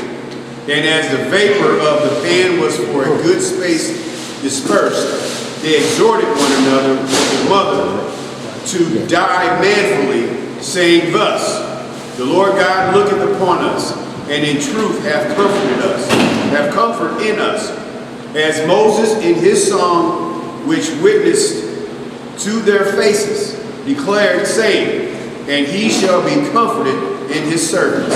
So when the first was dead after this manner, they brought the second to make a mocking stock. And when they had pulled off the skin of his head with the hair, they asked him, Wilt thou eat? Before thou be punished throughout every member of thy body. And he answered in his own language, and said no. Wherefore he also received the next torment in order, as the former did. What did Christ say in Mark 9, Matthew chapter 18? He says it's better to enter into the kingdom without an eye or anything, any member that causes you to sin. Cut it off. So they knew these scripts. They're like, hey, I ain't worried about this member, this arm, this eye, the skin, this scalp on my head. Shabbat shalom, brethren. For just like Job, I know I shall see my maker. Right. And y'all got to remember, they be getting all this just to eat some swine. Just for the sake of swine. Eat swine. They say,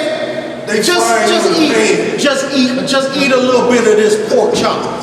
Just put it on your lips. You ain't even got to consume it. Just taste it. So that the other ones will be compelled to do the same. No. Not only no. We have to stand firm like this. Christ says, I got you. That's right. Yeah. I got you. Not most of us done ate pork here before. Now to see what they did, went through to eat some pork. Man, I want to throw it right now. Bacon. Okay. Get into that Wisdom of Solomon chapter 2, y'all. Not Wisdom of Solomon, 2nd Ezra chapter 2. We're talking about entering into an eternal rest. Okay? Get into that. We talk about what you have to come through to get into that eternal rest. Verse 9. And when he was at the last gasp He said, My ring is off. Well, pick up the phone.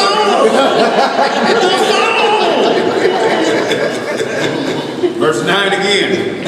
And when he was at the last gasp, he said, though like a fury takest us out of this present life, but the King of the world shall raise us up, who have died for his laws, unto everlasting life. The Most High died for the law. Christ died for the law. We should like-minded die for the law. That's right. Because the laws is salvation. It's nurturing in the law. Read on. After him was the third made a mocking stock, and when he was required, he put out his tongue, and that right soon, holding forth his hands manfully, and said courageously, these I have had from heaven, for his laws I despised them, and for his laws I despised them, and from him I hope to receive them again, insomuch that the king and they that were with him marveled at the young man's courage, for he had nothing regarded, he regarded nothing of the pain. He didn't care about the pain, just like Isaiah. They say when Isaiah was sawed in half in a log, they put Isaiah in a log and sawed him in half. They said he didn't do nothing. He didn't flinch, like he was in a trance. Most High, he knows how to cover us. The pain is only short, but life eternal is forever. Read on. 13. Now when this man was dead also, they tormented and mangled the fourth in like manner. So when he was ready to die, he said thus, it is good, being put to death by men, to look for hope from God, to be raised up again by him. As for thee, thou shalt have no resurrection to life. Afterward, they brought the fifth also and mangled him. Then looked he unto the king and said, thou hast power over men. Thou art corruptible. Thou dost what thou wilt. Yet think not that our nation is forsaken of God. I'm sorry, I got caught up right Leviticus 26:44. Bless you, Leviticus 26:44. He says, though you be cast into the land of your enemies, I will not forsake you. That's right. Though we're in captivity, he's not forsaking us. We're still existing. As much as they're putting us to death, another Israelite is being born. We had a brother in this house who just gave birth to 2 more seeds of Israel. So Israel is being populated, whether you like it or not. Every time an Israelite go to sleep, there's 2, 3, 4 more being born in his stead. That's what is happening. Don't start. What I was going to say, only get your husband. what I was going to say right there was that when the Messiah stood before Pontius Pilate, he told him, you have power in your hand to do good or to do evil. So the power is in your hand to do good. But he just told him, the king, you got power, but you choose to do evil. That's right. That's why I told you to read that Sirach chapter 10 about city governments, because the ruler has the power to choose, but just like us, choose life that we may lead. That's right. And choose not death. The choice is yours. Free will. What you want to do. Right. Read on, bro. Verse 17. But abide a while, and behold his great power, and he will torment thee and thy seed. Here's that again. How he will torment thee and thy seed. After him also they brought the sixth, who being ready to die said, be not deceived without cause, for we suffer these things for ourselves, having sinned against our God. What do you say?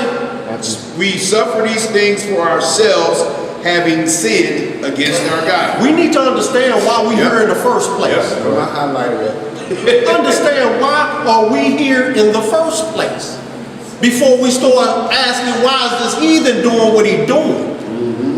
Why are you here in the first place? How'd you get here? And see, this is the question I asked when I was studying Pan-Africanism and Egyptology and all that madness. If we were kings and queens, how did we get to this? No answer. No answer. But this is telling us verily how we got to this. Because we tripped. Slip don't count in life. Slip, oops, that's your butt. And it could be forever. Read on. Verse 19. But think not thou that takest in hand to strive against God, that thou shalt escape unpunished. We ain't getting out of there. See there? See? And don't think they gonna get away. They have a time appointed. Just like we have a time appointed. They're serving out their time, we're serving out our time. We're going through our punishment now. Some are going to be punished forever. Their punishment coming later. I'd rather go through my punishment now than for it to be forever. Right. It punish me now. Right. We long enough, it was 4 of us. Like, Mama ain't gonna go to everybody. I said, don't get me first, get out. Because by the time you get to the third one, yours has been subsided. You can laugh. You have room to laugh at the fourth one. I'll get this over with. Everybody go to bed. Read on, bro. Verse 20. But the mother was marvelous above all, and worthy of honorable memory. For when she saw her 7 sons slain within the space of one day, she bared with a good courage, because of the hope that she had in the Lord. You see this? She lost all 7 sons in one day. All of them murdered and tortured and killed right in her face in one day. One day. All 7. One day. Read on. Verse 21. Yea, she exhorted every one of them in her own language, filled with courageous spirits, and stirring up her womanish thoughts with a manly stomach. She said unto them. So she was like, hey, this was a strong sister. She wasn't no butch dyke. Like manly, you know, all sitting on the wall, face Shabbat Shalom fam, face all balled up, wearing boxer shorts and a white beater with her breasts taped to her chest. This wasn't her. She was a full-fledged woman. She was like a womanly, but she stood firm like a man. She raised her children up in the manner in which they should go. So that when they were faced with this adversity, they knew how to take it like men, even though they were youth. Read on. 22. I cannot tell how ye came into my womb, for I neither gave you breath nor life, neither was it I that formed the members of every one of you. But doubtless the creator of the world, who formed the generation of man and found out the beginning of all things, will also of his own mercy give you breath and life again, as ye now regard not your own selves for his law's sake. This is what we give up our life for. And for our brethren, for the poor, the needy. How blessed is a man to lay down his life for his brother. Yes, sir. But we don't lay down our lives for a nigga that don't believe in the Most High and his only begotten Son. Right. Just like you don't give your bread, you cast your pearls before swine. You don't just let every and anybody into your house without trying the spirit to eat your food. You can't be hospitable to everybody. Because some nigga just come in there, eat up your food and spit in your face. That's family included. Yes. And now you done got mad and now you done sin. Right. When you could have just kept them away and kept that sin. All you had to do, keep it at bay. Love them with a 10-foot spoon. That's so right. you don't hate them. That's right. Read on. Now Antiochus, thinking himself despised and suspecting it to be a reproachful speech, whilst the youngest was yet alive, did not only exhort him by words, but also assured him with oaths that he would make him both rich and a happy man if he would turn from the law of his fathers, and that also he would take him for his friend and trust him with affairs. Now check this out. Ain't he doing what Satan did to Christ in the wilderness? Chapter 4 of Matthew. Same exact thing. Just, come on, dog. Just eat a little bit. You be my friend, boy, you gonna be rich. You gonna be sitting on some. Bless you. How many of us would just, because they want it now, and they ain't gotta work for no riches. All I gotta do is do this, and I'm good. Half of these Negroes have already done it. They are cursed already because they don't believe in Christ. Easy to sell their souls for a morsel of bread. Read on, brother. 25. But when the young man would in no case hearken unto him, the king called his mother and exhorted her that she would counsel the young man to save his life. You better talk to that boy. Don't you want to see? Now I done just killed 6 of them. He the last one. He the baby boy. Now I know you want to keep him alive. You better talk to that little nigga and get him on page. Go on in there and talk to him. Ain't that what the cops do? They go get the mama and go talk to your son and tell him he need to cooperate with us. Right. Come out of the house because we gonna take him. He's going to jail, and we can charge him with adult. As an adult, they say all manner of things. The good cop, bad cop, routine, all that. Go talk to your boy. Advise him on how wicked we really are and how we get down. Go talk to him. If you don't, we're going to charge you. We got you. Read on. And when he had exhorted her with many words, she promised him that she would counsel her son. Yes, she did. And she, bowing herself toward him, laughing, the cruel tyrant to scorn. She bugging up at us. Like this nigga actually think. Right. Nigga, you must be stuck on stupid and glued to dumb. You actually think I'm finna advise him to do something against, I done already advised the other 6 to take their death willfully? Okay. Spake in her country language on this manner. O 9 months in my womb. Oh, my son. Oh, my son. Boy, you skipping. Yeah. You tired of it? No. Yeah,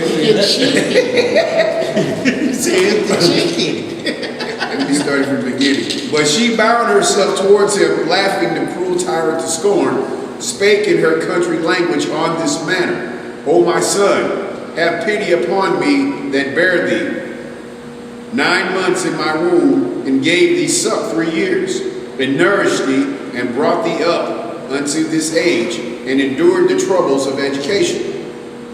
I beseech thee, my son, look upon the heaven and earth, and all that is therein, and consider that God hath made them of the things that were not.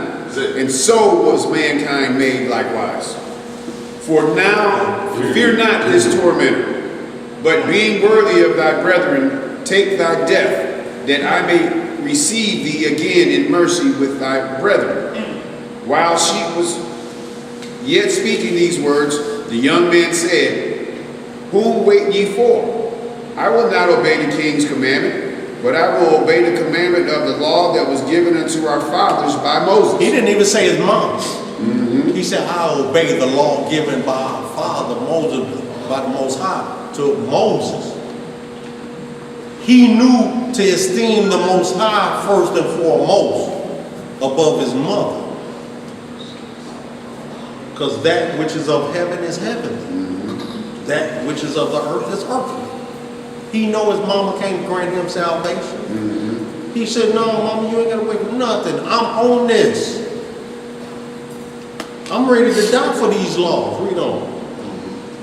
And thou that hast been the author of all mischief against the Hebrews shall not escape the hands of God. For we suffer because of our sins.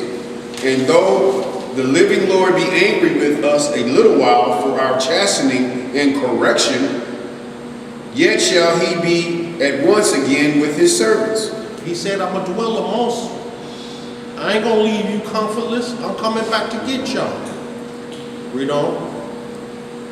But thou, O godless man, and of all other most wicked, be not lifted up without a cause, nor puffed up with uncertain hopes, lifting up thy hand against the servants of God. For thou hast not yet escaped the judgment of the Almighty God, who seeth all things. So they're going to get their punishment. Everyone who's cursed us, he said, he that curseth thee shall be cursed. He that blessed thee shall be blessed. Remember, Cyrus, he blessed us to go back and build the kingdom. He was a king. In like manner, there were many who helped in our circumstances. You had the Underground Railroad. Harriet Tubman wouldn't have been successful with that had it not been for Edomites who believed in our God like us. It wouldn't have been successful. However, Most High always turned that evil, you reap what you sow, Galatians 6, back on people who sow wickedness upon us. Remember what happened to Hamor in the book of Esther. How he devised wickedness upon the children of Israel and it fell back on his head. Haman. It came back on his own head. So the Most High repays back to them their faces. It always happens. We may not always see it, but it happens. It's getting done. He ain't forgot. He ain't forgot the covenant. If he has, we wouldn't exist today. Finish that out. 30, you get, another thing you get out of 35 and 36 is if you still got breath, you ain't escaping judgment. No. Flat out. No. It's still coming. It's coming. And he see everything you're doing. So he see it all. We all got to go to hell, which is the grave. But the lake of fire, we don't all have to go. That's right. Make your choice right now. Verse 36. For our brethren, who now have suffered a short pain, are dead under God's covenant of everlasting life. But thou, though the judgment of God, shalt receive just punishment for thy pride. So, a lot of brothers have suffered murders, killings, short pain.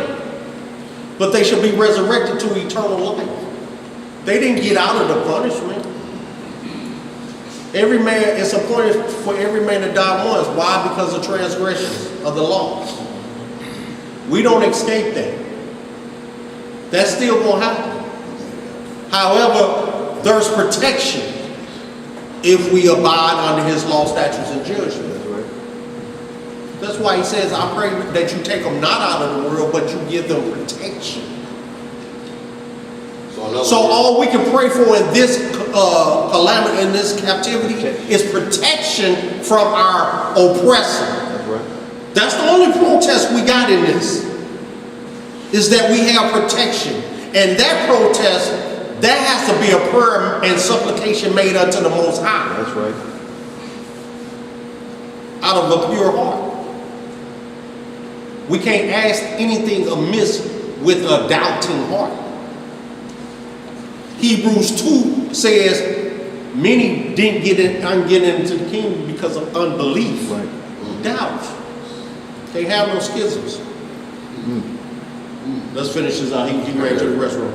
I got it, verse 37. But I, as my brethren, offer up my body and life for the laws of our fathers, beseeching Yahweh that he would speedily be merciful unto our nation, and that thou by torments and plagues mayest confess that he alone is Yahweh. That's right.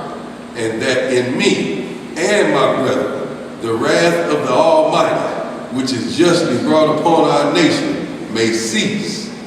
Did y'all hear that? Which is justly brought upon our nation. Righteous. They ain't saying that in these protests. They don't, and see, that's what they don't want it to come to this. That's why the protests, they will give a little bit when they see it's getting too out of control. Give them a little something so they ease up off of this, because if they ever get to the point where it's not, all this protesting is not doing anything for them, they're going to start looking for answers somewhere else. Eventually they're going to come to this. running past that guy. And if they come to this as a nation of people, guess what? Time's up. Time's up. That's what they don't want. Don't let them get to that Deuteronomy 28 and see themselves and understand the times. Give them niggas a little something. Because they got those out there that's telling them. Now they got white folks out there telling them, making videos, YouTube videos, y'all are children of Israel. This is why we're doing what we're doing to you. They even got a white cop out there telling them about the story of Egypt and why Pharaoh did what he did and why America is doing what they doing. I saved that video. Hitler said that it will never be peace. The prime minister of Egypt before in 1952 said the Jews left black and came back white. It would never be peace in the Middle East. Gaddafi used to say it too. They know, they all know, but what they're fearing, they ain't fearing what we doing now. They got tanks to quell all that shit. What they don't want is this to come out in our mind because a tank can't fight the Most High. That power get aligned, it's over. Can't fight the Most High, this holy begotten Son. That's right. Are we done with this, bro? Finish this out and let's call it the day. Then the kings, being enraged, handed him worse than all the rest, and took it grievously that he was mocked. So he did worse to the baby boy than he did to all the other ones. You know that was mama's favorite too. Baby. The baby boy is always because that's the one that that's all her strength. The baby boy is all the rest of her strength. You know? So this man died undefiled and put his whole trust in the Most High. So he was a baby boy, had never been defiled by women, no guile or nothing. He understood the commandments, was on his game from a baby boy. Huh? I'm a baby boy. I am too. I'm the baby boy. Mama always protect. Boy, my brothers used to be on my head too, boy. Man, still on me soon as I walk in the house from school. And I'll be like, what you punch me for? I don't want you to grow up to be no punk. And shit, that's how you do it. You just still on me and I walk in the house. You could have just told me. Call it What kind of lessons is that? conditioning. I question, I'm the oldest, so I question myself about that all the time. Because I used to torture my brothers. Well, I see, hey, and I'm doing 40 years, and I'm like, I call him that. Because I tried to make him not be no punk. Now he doing 40. It's just some of the things I had to think about. I watched my eldest thump on the baby boy, and he be roughhousing him, boy. Roughhousing, but they like it. They like it. Are we done, bro? No. Okay. Verse 41. Last of all, after the sons, the mother died. Let this be enough now to have spoken concerning the idolatrous feast and the extreme tortures. So he said, hey, do we get it? Any questions out there too, Bob? Is there any understanding as to why we should not protest? Protest does not benefit us. It's only it will only be a band-aid for us in our time here. It's only to relieve the yoke a bit. And that's only if we have someone that's on the inside on our behalf. Now we got a lot of people on the inside that are not on our behalf. Yes, sir. They have made a confederacy with the heathen. Right? There's Thomas already. How we looking out there, too, Bob? So far, so good. They say excellent class. Yes, it was, brother. Hallelujah. All praises to the Most High and His only begotten Son. That's good class, man. But we stand firm, y'all, in the faith. Let me give y'all some scripts that y'all might. Here it comes. This ain't homework. Y'all just read it in your own times, all right? Hello. When you get in your own comfort zone, Ezekiel chapter 36, verse 35, Isaiah, that whole chapter, chapter 51, read that. And that you're... I was just going to say, can you repeat that, please? Isaiah chapter 51, read that whole chapter. Ezekiel chapter 36, verse 35, what these are referring to is us getting back to the Garden of Eden. How that's what we're laboring for. Is to get back to the ways of old. Okay? Read Matthew 24, read all the old latter-day prophecies and prophets. Matthew 24, Zechariah 14, Daniel chapter 11, Daniel chapter 12. Read the book of Nehemiah, chapter 1. It's a good book. Read all of it. Read all the books in your spare time. All of them. Read the whole Bible. You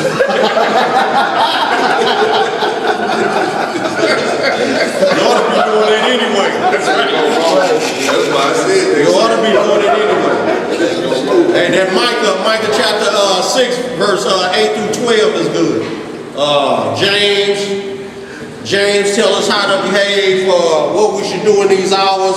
1 Peter chapter 3 tell us what we should be doing in this hour. John chapter 16, be of good cheer in this time of tribulation. Deuteronomy 7. We should be acting. Read all the books, 1st and 2nd Maccabees, because these are good examples on how to stand firm in your faith during these times of tribulation, persecutions, and murder. So, all right, y'all. All right, y'all, we're gonna get last.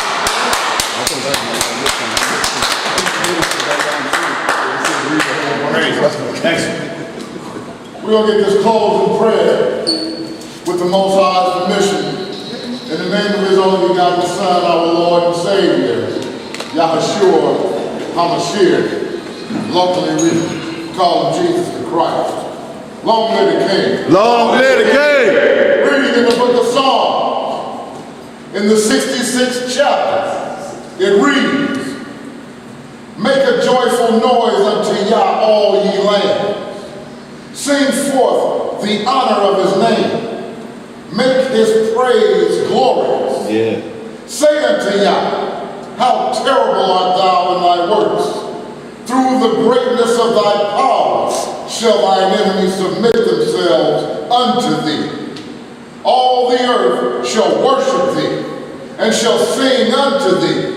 They shall sing to thy name, Selah. Selah. Come and see the works of Yah. He is terrible in his doing toward the children of men. He turned the sea into dry land. They went through the flood on foot. There did we rejoice in him. He ruleth by his power forever. His eyes behold the nations.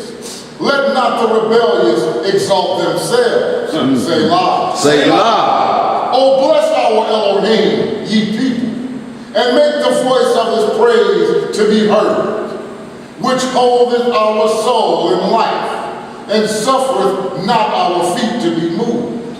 For thou, O Yah, hast proved us.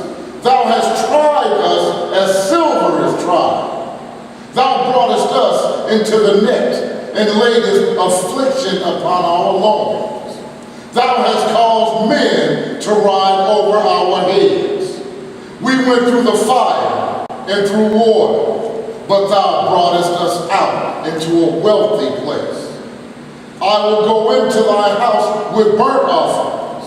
I will pay thee my vows, which my lips have uttered and my mouth hath spoken when I was in trouble.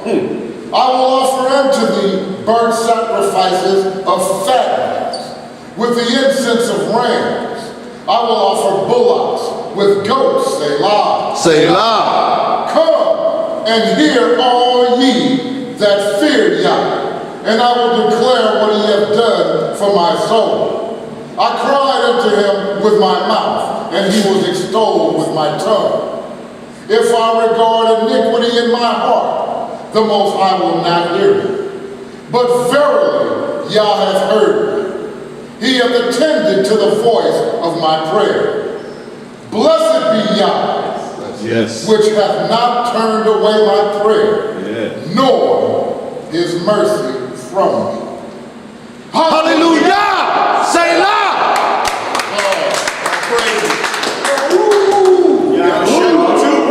You know what to do.